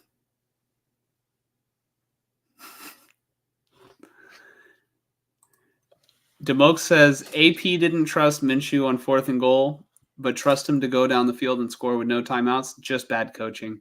Yeah, I mean, that's kind of what I was thinking. Although the situation does change with that false start on DJ Glaze because it becomes 4th and 4. 4th and 4 versus 4th and 9, I feel like is big when it's at the goal line. So, I don't know. I still... God, you cannot have that false start there. That's horrible. That's like the biggest way to shoot yourself in the foot. Yeah, I think it's a learning experience for DJ Glaze, and I'm fine with the guys having learning experiences this season. I do not give a fuck. Yeah. Just don't let it happen again next season, DJ. Yeah. Don't let it happen in the Canadian Football League, DJ. I'm fucking around. Demoke says, I don't trust, or no, sorry. I trust Coupon Tom to draft. I think Mike also agrees. Funny enough, could you classify Tom Brady also as Coupon Tom because he bought a portion of the Raiders at a discounted price? Right. But we know we're talking about Tom Telesco. We'll be interested to see if Coupon Tom and Brady clash on who they want as quarterback in the draft. I don't know if Telesco remains the GM if Brady is going to be involved in football decisions in the Raiders going forward and they get rid of Antonio Pierce. Just clean house. Get Brady's guys. That's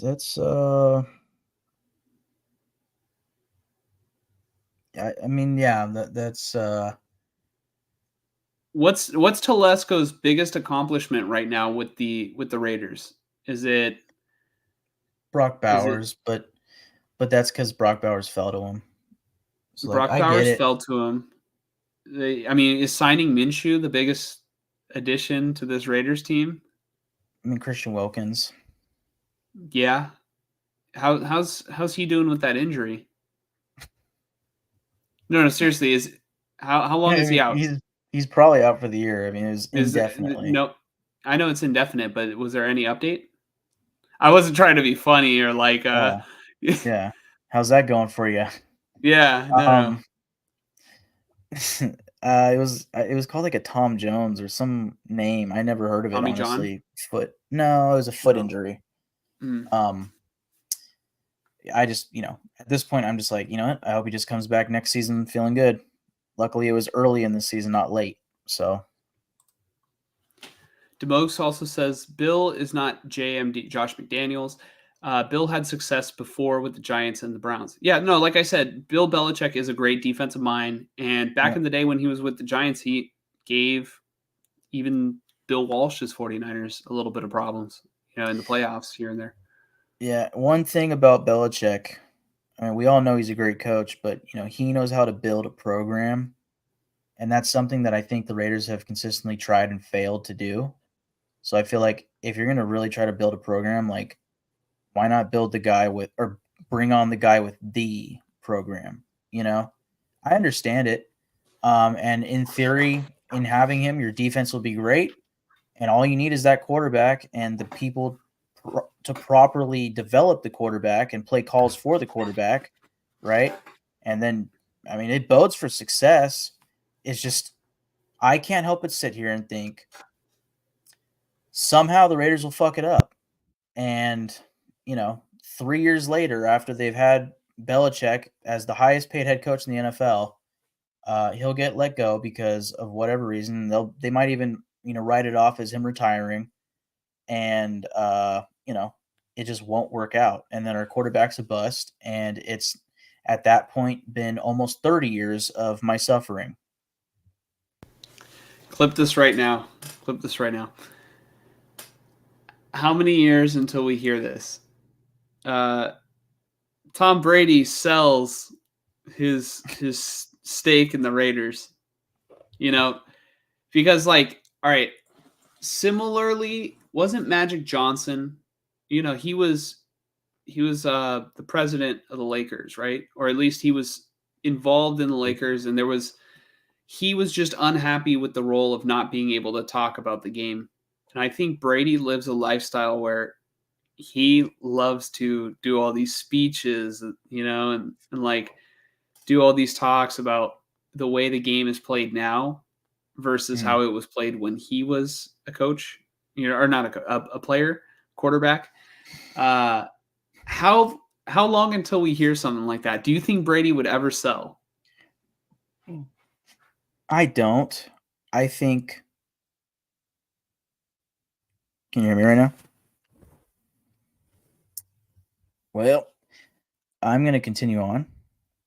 I don't think that he would sell just because, in theory, with time, the valuation of his stake in the Raiders would only go up. Yeah, sorry. I don't know what happened. StreamYard just dropped me. All right. Well, what I said basically was I don't think he would sell just because over time the valuation in his stake will only go up. What would be interesting is if something like fails that badly or something, if he just suddenly stops like helping and it's just an awkward like, well, he has a stake in the team and that's it. But the thing is with him like wanting to talk about the NFL and all this stuff, like maybe that's part of the reason why he signed that big ass deal with Fox. He kind of forced Fox's hand into paying him, and like they got all excited about, oh my gosh, this is going to be the biggest thing ever. And then within a fucking year, it was like, well, I actually, even though I'm getting the highest paid like ever for a sports broadcaster, I'm not going to do this. I'm not going to do this. I'm not going to do this. And I'm not going to do this. All because now he's a fucking owner. So he can talk football every weekend. He just can't talk certain things about football and about players and about refs. But he could still talk football every week. And he also has a stake in the Raiders now that someday will either pay his family out really big or they'll just keep for generations. Yeah. All right, Tom, you can be an announcer, but you can't talk about when players run the ball, and you can't talk about when players pass the ball, and you can't talk about when they make a play on the ball or when they intercept the ball. And you can't talk about when coaches talk to their players. And you can't talk about when the clock starts or stops. But you can talk about how the NFL is good. It's past midnight. You know, we're working on our sleep schedule. Demoke says it's not going to happen. Coupon Tom is the only GM that Mark hired that has experience. The only thing, though, is it's not just Mark's decision now. How does Brady feel about Tom Telesco? It's Mark's decision. It's for sure Mark's decision. Like I get what you're saying. It's not only Mark's decision, but like at the end of the day, he has 51%. It's Mark's decision. That's a problem. And well, that's what I was going to say earlier is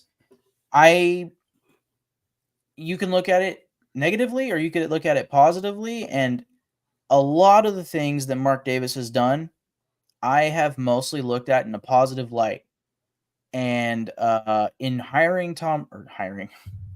in selling a stake to Mark Davis, what the fuck, to Tom Brady, and getting him on board with this franchise, Mark Davis has past experience working with Tom Brady with the Las Vegas Aces, and I would just say like what I wanted to say earlier was like I applaud Mark Davis because he really genuinely comes off as a guy who who knows, acknowledges, and is not like he's willing to even admit that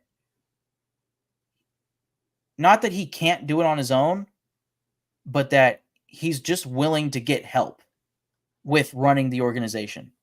He has always shown that, in my opinion, between having like a guy like Marcel Reese is like his consigliere or whatever you want to call him, and hiring a new president, whatever it may be.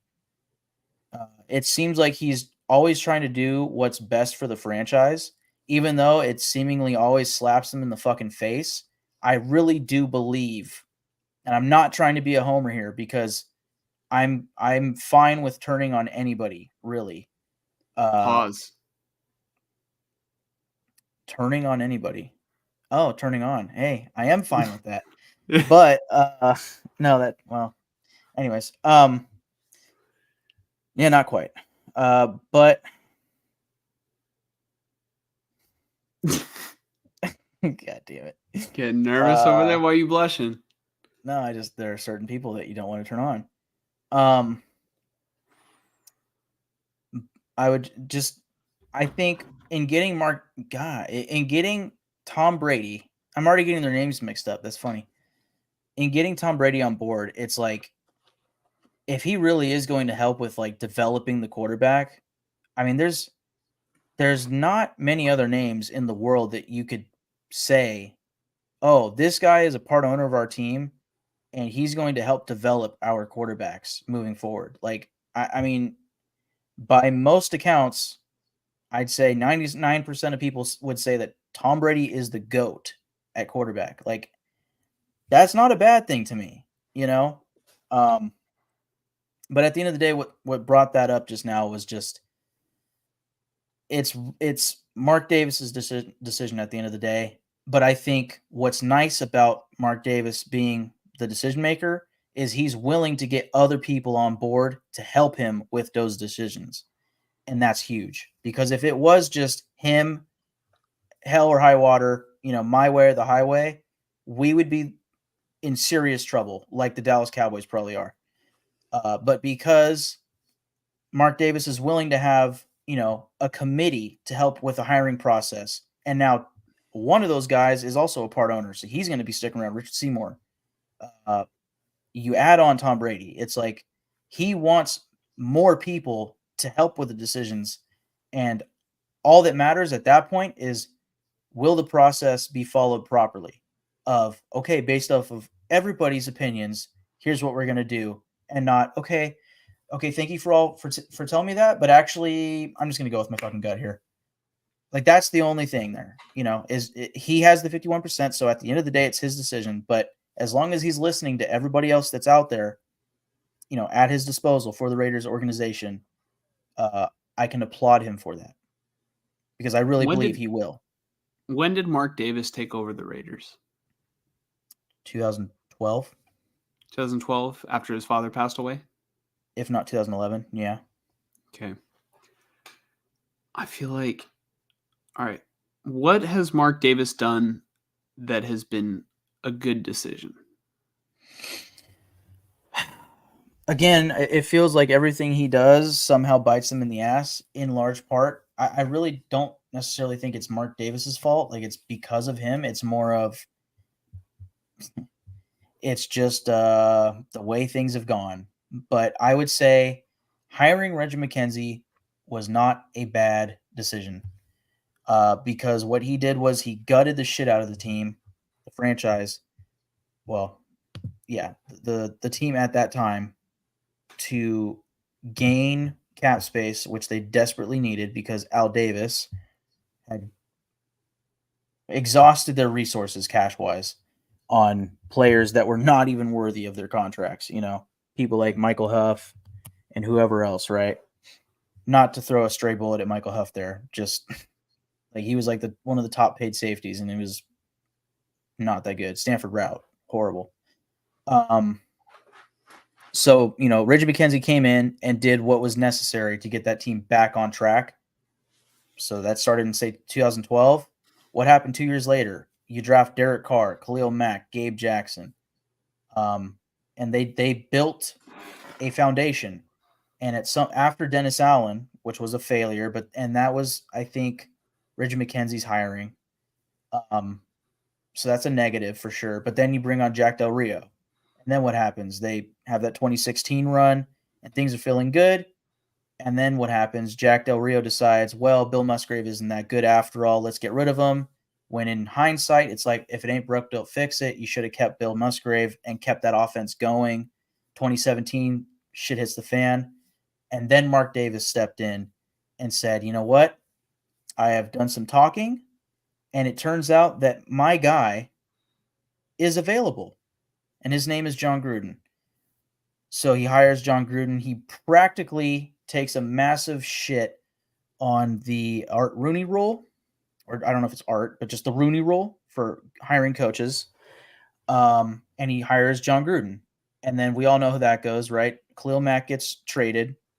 You know, at that time, we thought we had a foundation, and that got broken up. Amari Cooper gets traded. And, of course, John Gruden decides to do a rebuild.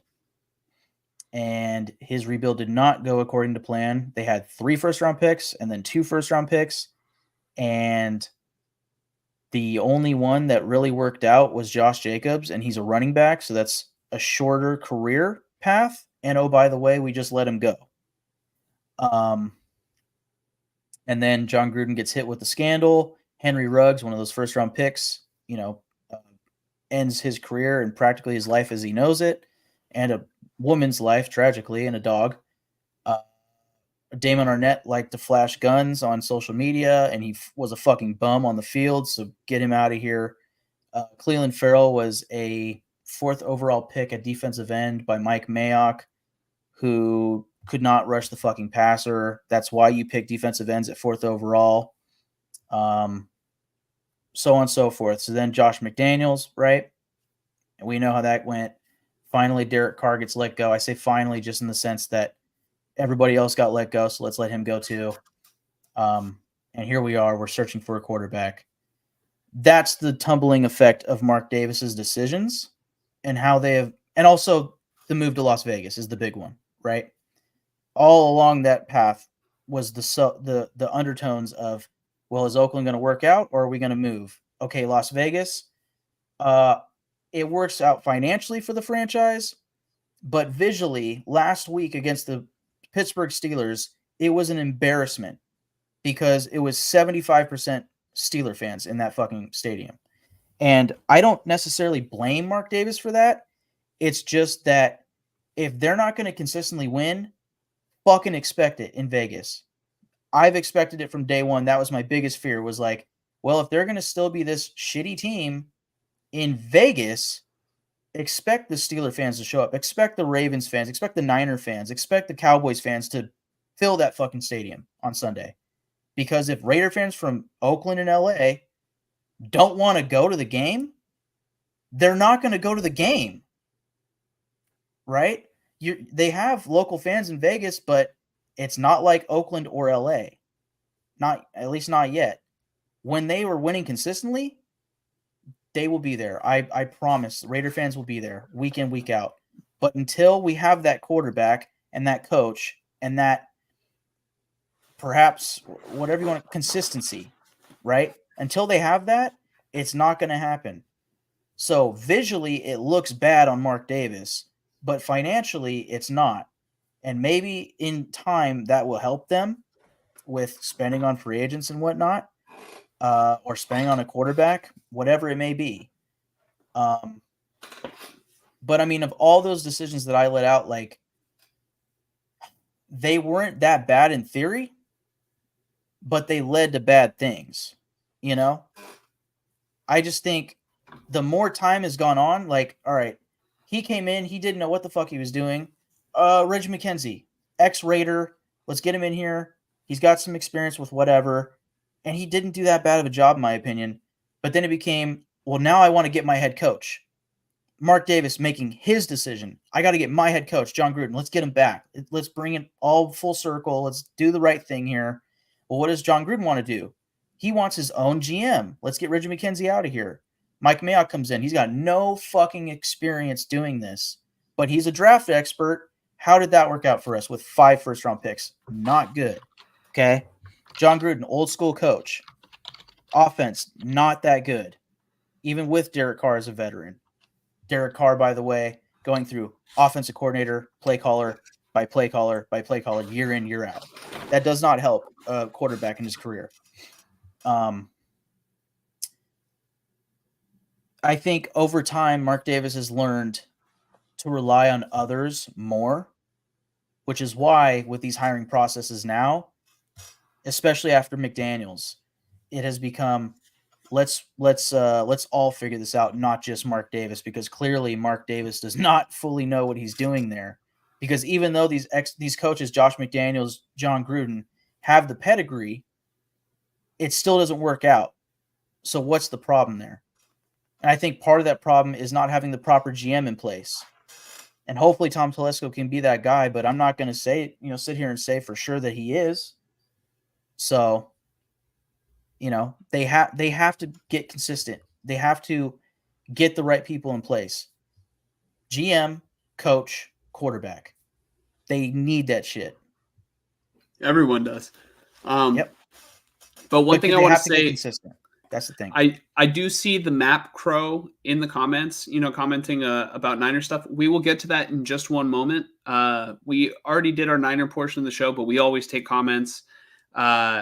We will talk about that after we're done wrapping up our little Mark Davis tangent right now. And then we'll, after we take your comments, we'll get into the Raiders Chiefs preview before we get out of here. But I will say that, I don't know, Mark Davis's legacy to me, I think the biggest thing that he's done has been move the Raiders out of Oakland and to Las Vegas. And to Mark Davis's credit, he did it in a much better fashion than what we're seeing now with John Fisher.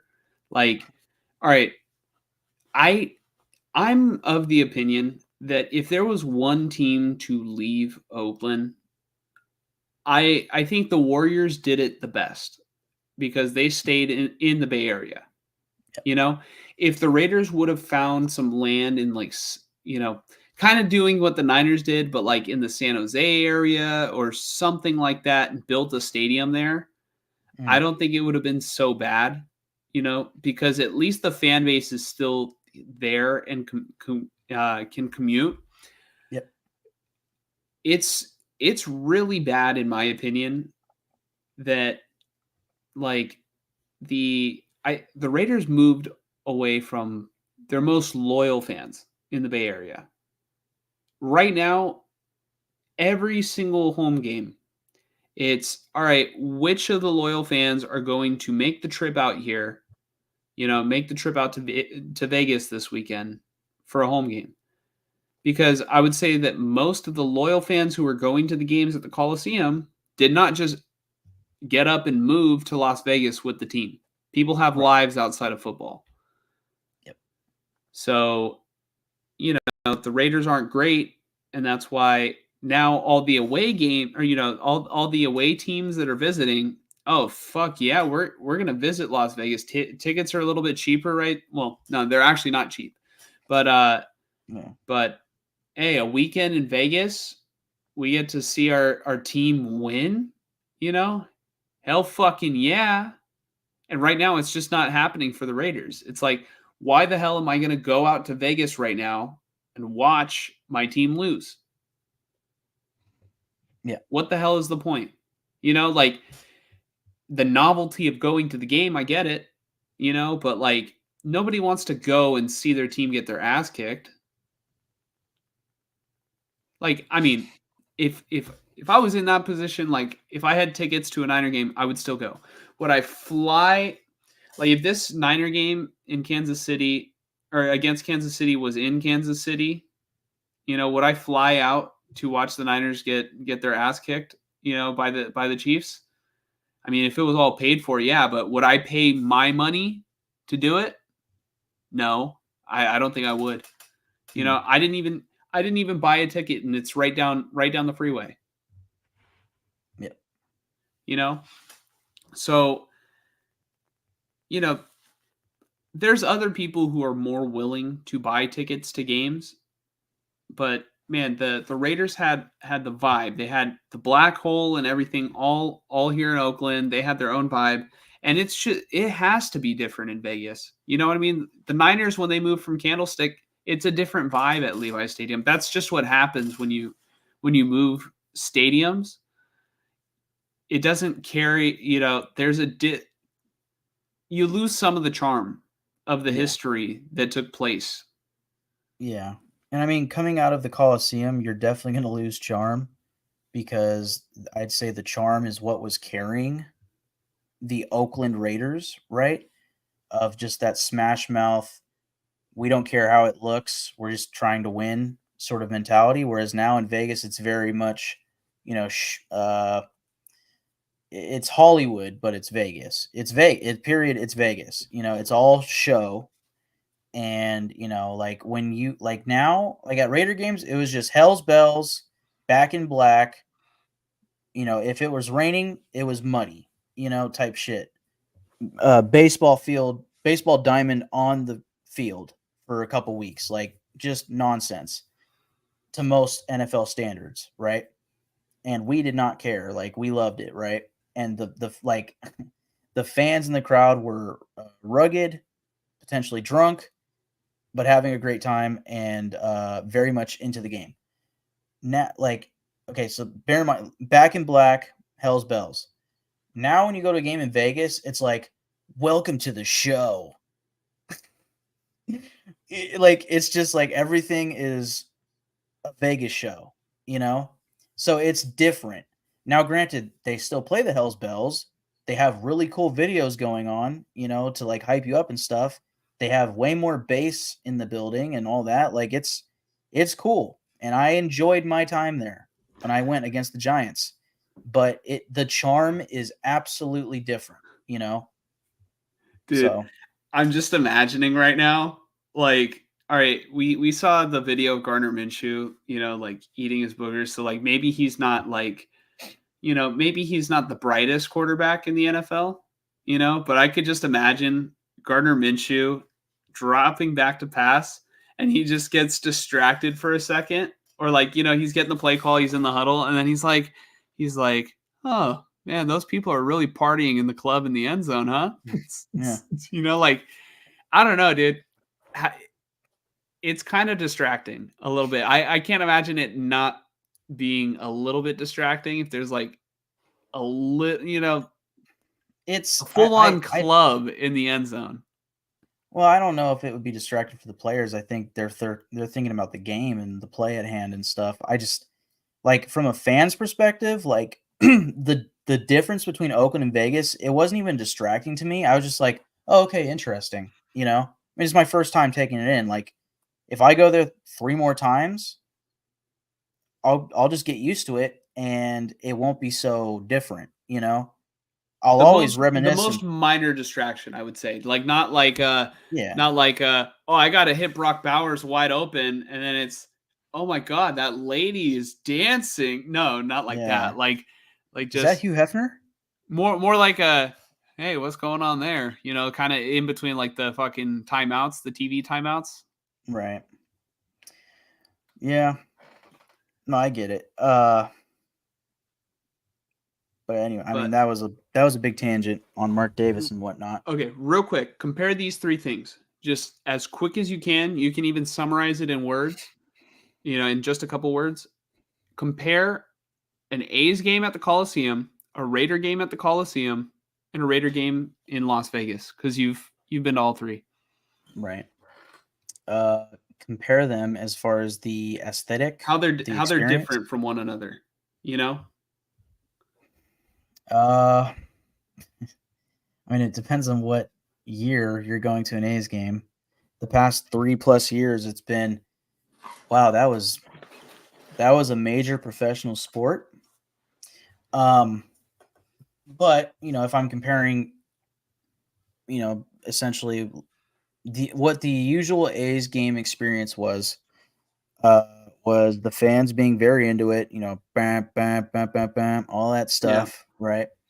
And just having I can't properly like put it to words, but like Oakland fans were different and awesome, and it's probably 10 years from now, I'll be older, maybe I'll have kids, I don't know.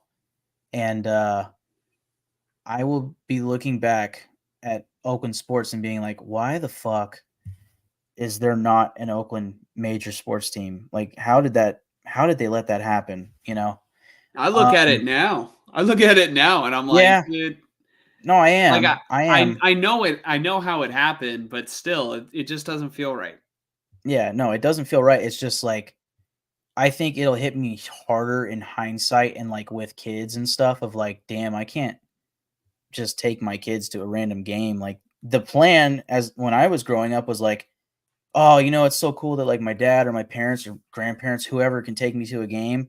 I want to do that with my kids someday. And it's like, well, you can't do that now, Yeah. but I can go to Giants games and maybe they'll grow up as Giants fans. Fuck, I don't know. I love going to Giants games. Just being honest. But it's not as easy, as going to a A's game, 10-minute drive or, a quick little BART ride. Like that's different. Yeah. Granted, taking the ferry out of Alameda is pretty nice. But anyways. Yeah, but how's a Raider game at the Coliseum different than an A's Sorry. game? I know you said quickly, and here I am like going on tangents.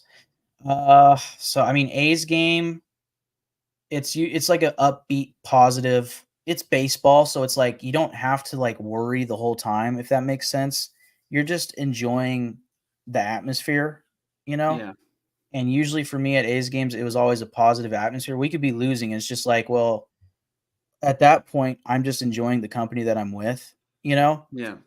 Now at an Oakland Raider game, I don't care who I came with. If we're losing, I'm not enjoying the company.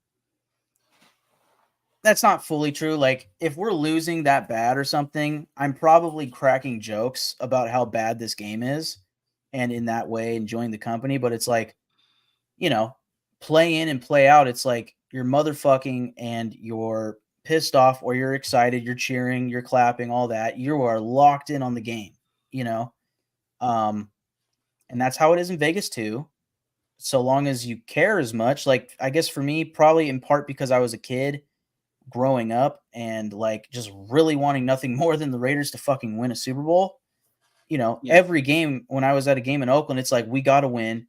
I'm slamming my head on this chair or I'm stomping or whatever I got to do to make noise, It almost matters. sounded like you said slamming your head on this chair. Like, oh, no. But like it was huge. And then like say last year against the Giants, the difference would be more of my mindset of like, man, I hope we win this game, but like we're not making the playoffs this year, It was just I hope we turn things around soon. Whereas in Oakland, I have so many games where it's been like we need to win this game. Whereas that one game that I've been to in Vegas, it was more of like we don't need to win this game. It's just I hope we do because I'm here and I paid money to be here, Yeah. So I guess right now the difference to me is more of a personal thing of internally how do I feel about that game specifically, but also like I can't really compare Vegas Raiders to Oakland A's, but I already gave you what the A's experience was. Really, I can just compare Oakland to Vegas, which is in Oakland it was rugged, it was it was different, and it just I think because of the surroundings and the way that the fans were, it was like purely, can we please fucking win? We need to win. Let's go kick some ass today. Let's be badass. Like let's see the best shit possible today. Whereas in Vegas, like it's like, all right, it's a show. So, let's put on a show. Oh, that show was exquisite. Time to go check out Yeah. Magic Mike.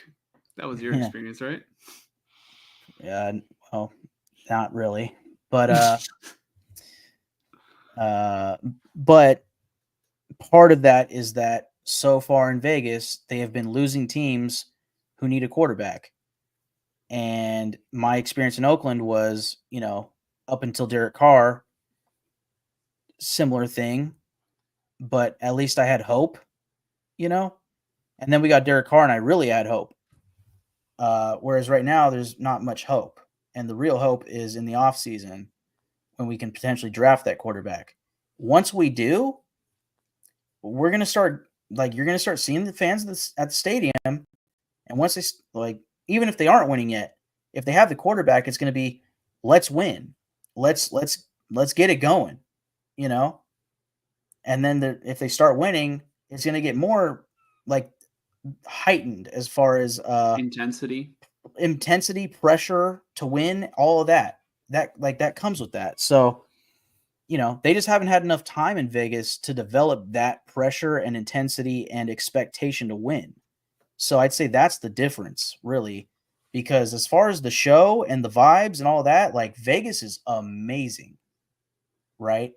And it's not as rugged, it's not as grounded, it's not as, that tough, I'm going to kick your ass sort of vibe as Oakland was. Gritty, right? But it can be if they're winning. It's just visually different. So. All right. The Map Crow says, can't wait to see the Niners or the next Niners boombox entrance at their next game as a team that has a losing record. Shaking my head. Yeah, I mean, I think we saw it a couple of years ago. The Niners had I want to say they had a losing record in 2021, before they went on their run. And that was the season that they went to the NFC Championship game and lost to the Rams. Yeah, it was that one. And then it was also the following season when they lost to the Eagles, they traded for Christian McCaffrey. I just think that they always kind of,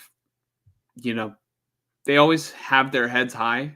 And this season, hopefully they can turn it around. But I don't know, this season just kind of feels different. It just feels off. But I'm sure at the time when the Niners were 2-4, 3-5, during those seasons, I'm sure the vibes also felt off. I remember feeling that those teams were not serious teams. They're not serious contenders. And then they had a get-right game, and then they started to pile on some wins, and then all of a sudden they're making a late season run.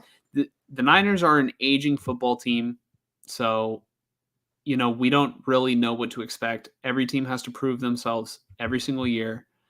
But, yeah, the whole boombox thing, I mean, I will say I would like them to have a more focused approach, but at least their intensity is there. It helps them get into the game. Sometimes you have to do your pregame ritual that gets you into the mindset of kicking ass. So yeah.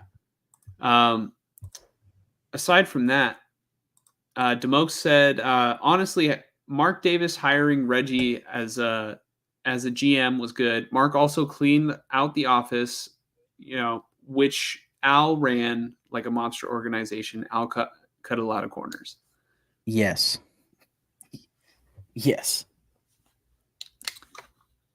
Matt Crow says, bottom line for me as an old school 49ers fan, this team is so soft, all talk and very little action.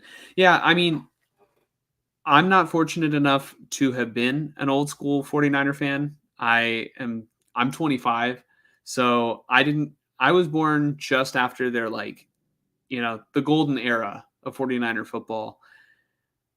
I know, through seeing documentaries and everything, this team is not that.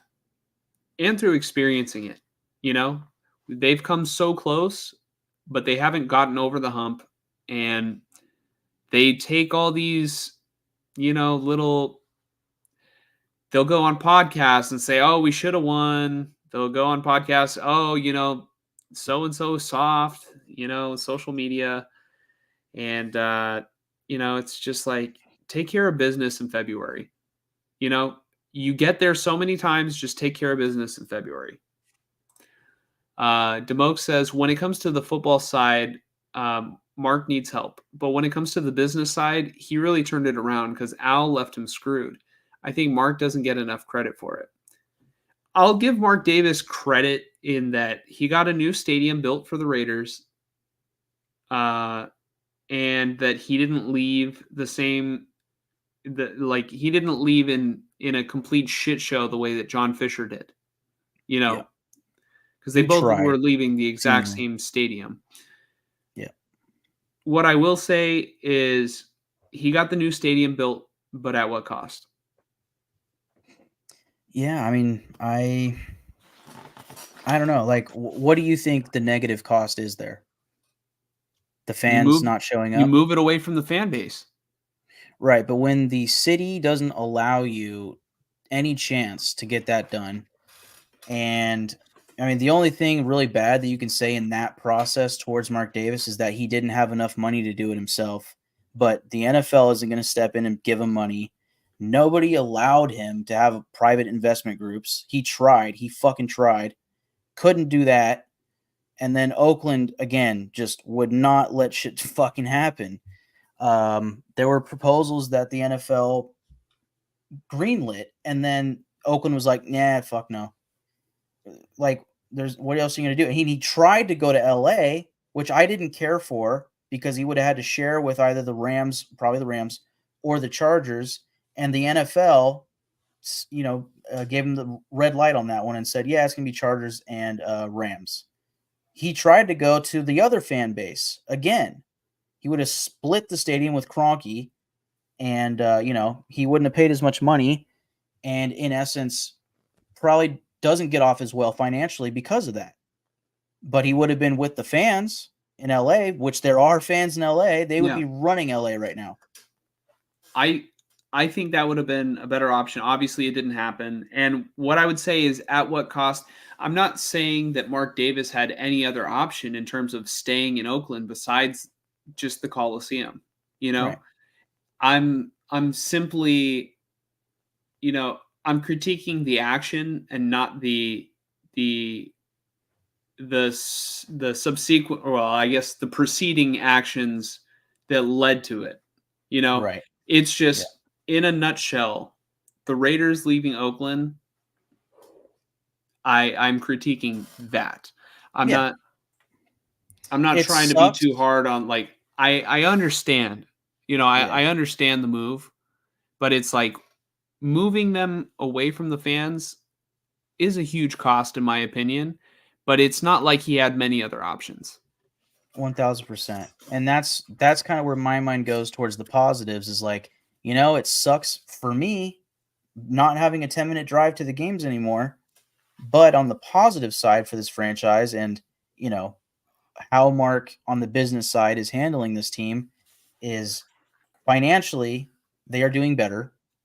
They have their own state-of-the-art stadium and they're not sharing it and, in a stadium that was purchased by a completely different owner, right?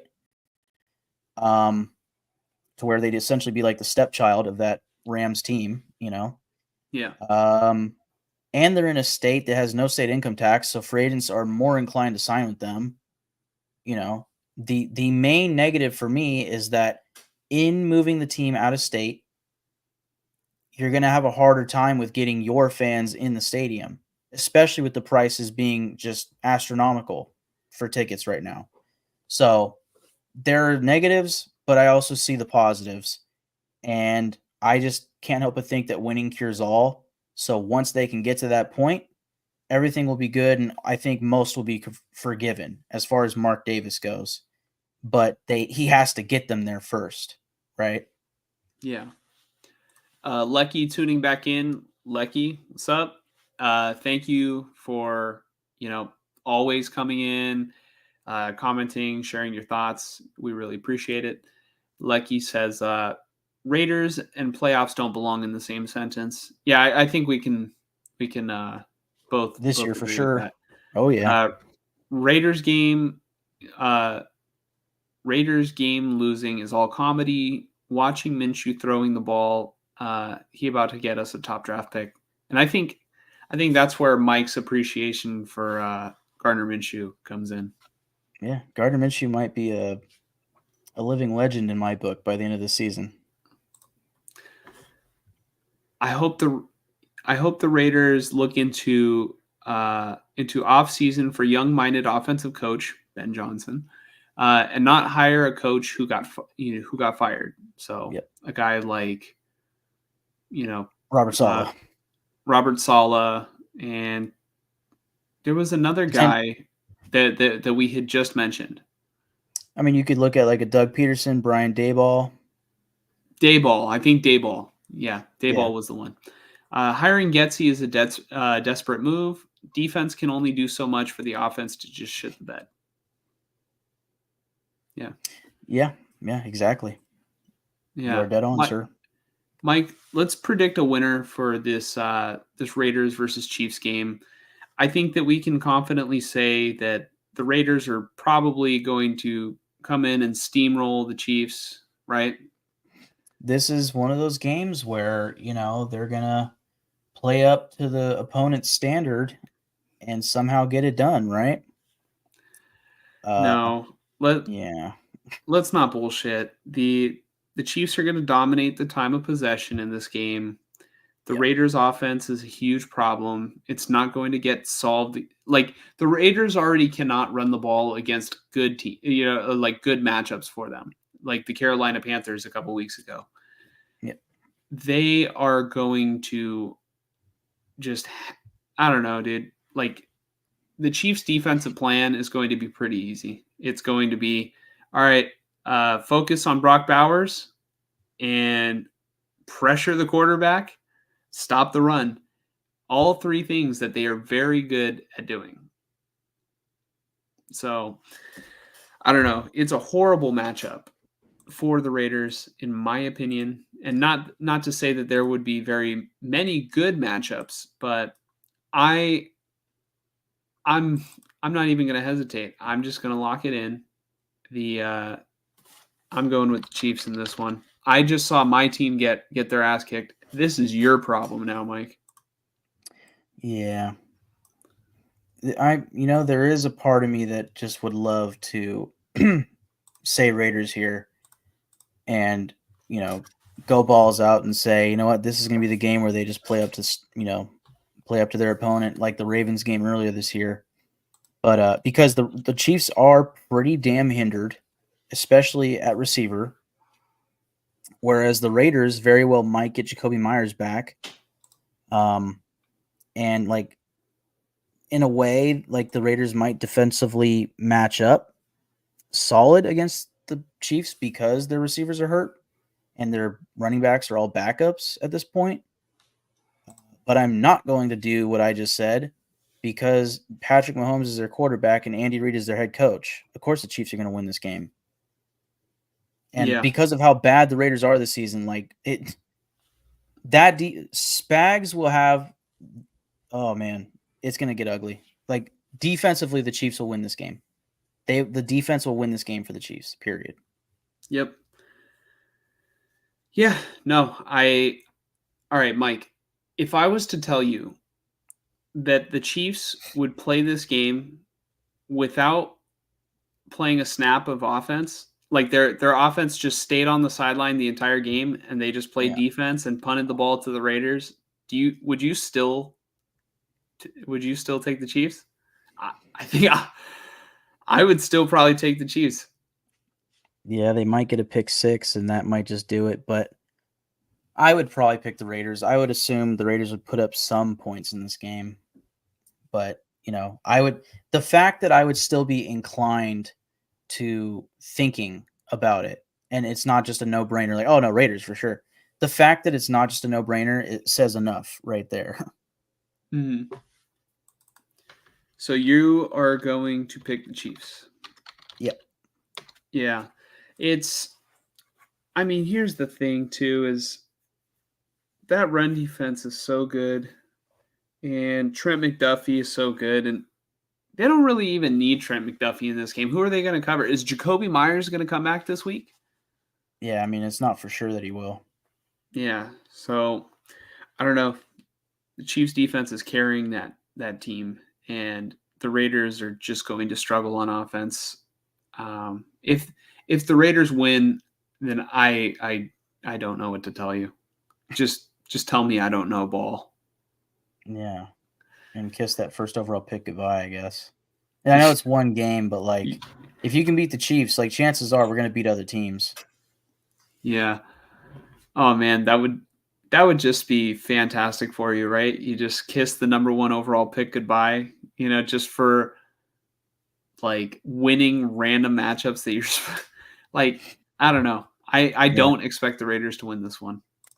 I don't know if the Chiefs are still thinking about this, but this is our first matchup against them this year, and we did have that Kermit the Frog, which I think Demoke's, profile picture is of. Yes. So I don't know if Mahomes is still holding on to feelings from that, but I mean that's reason enough to think that the Chiefs are going to just go crazy on their ass. Mm-hmm. Living Loud with Andy says, about to crash for the night, but had to drop in and smash the like button. We appreciate that. Yeah, man. Maybe next week we can get a little bit more live comments if you have any thoughts, but we appreciate you for coming in, just tuning in, and even leaving this comment right here. Oh yeah. Definitely love to see it. But Mike, one last thing before we get out of here, I want to show you, our before the season predictions and just give a little bit of update on how we're looking on that. Mm-hmm. So one thing that's just fantastic about your Raider predictions is that you have been wrong every single week. Every week. This was before the season, like when the schedule came out and we went through it. Right. Well, this is probably the first week where I'm not going to be wrong. Are you sure about that? Yeah. Watch the Raiders looking win. Looking down at the rest of the schedule, though, I'm going to be wrong a lot of the time because I picked the Raiders a lot late in the season. Oof. You did too, though. Holy shit. No, I didn't. No, I'm just playing. But yeah. You both picked the Raiders over the Dolphins. Wow. Honestly, the Raiders could still win that game. Yeah, I mean, if Tua,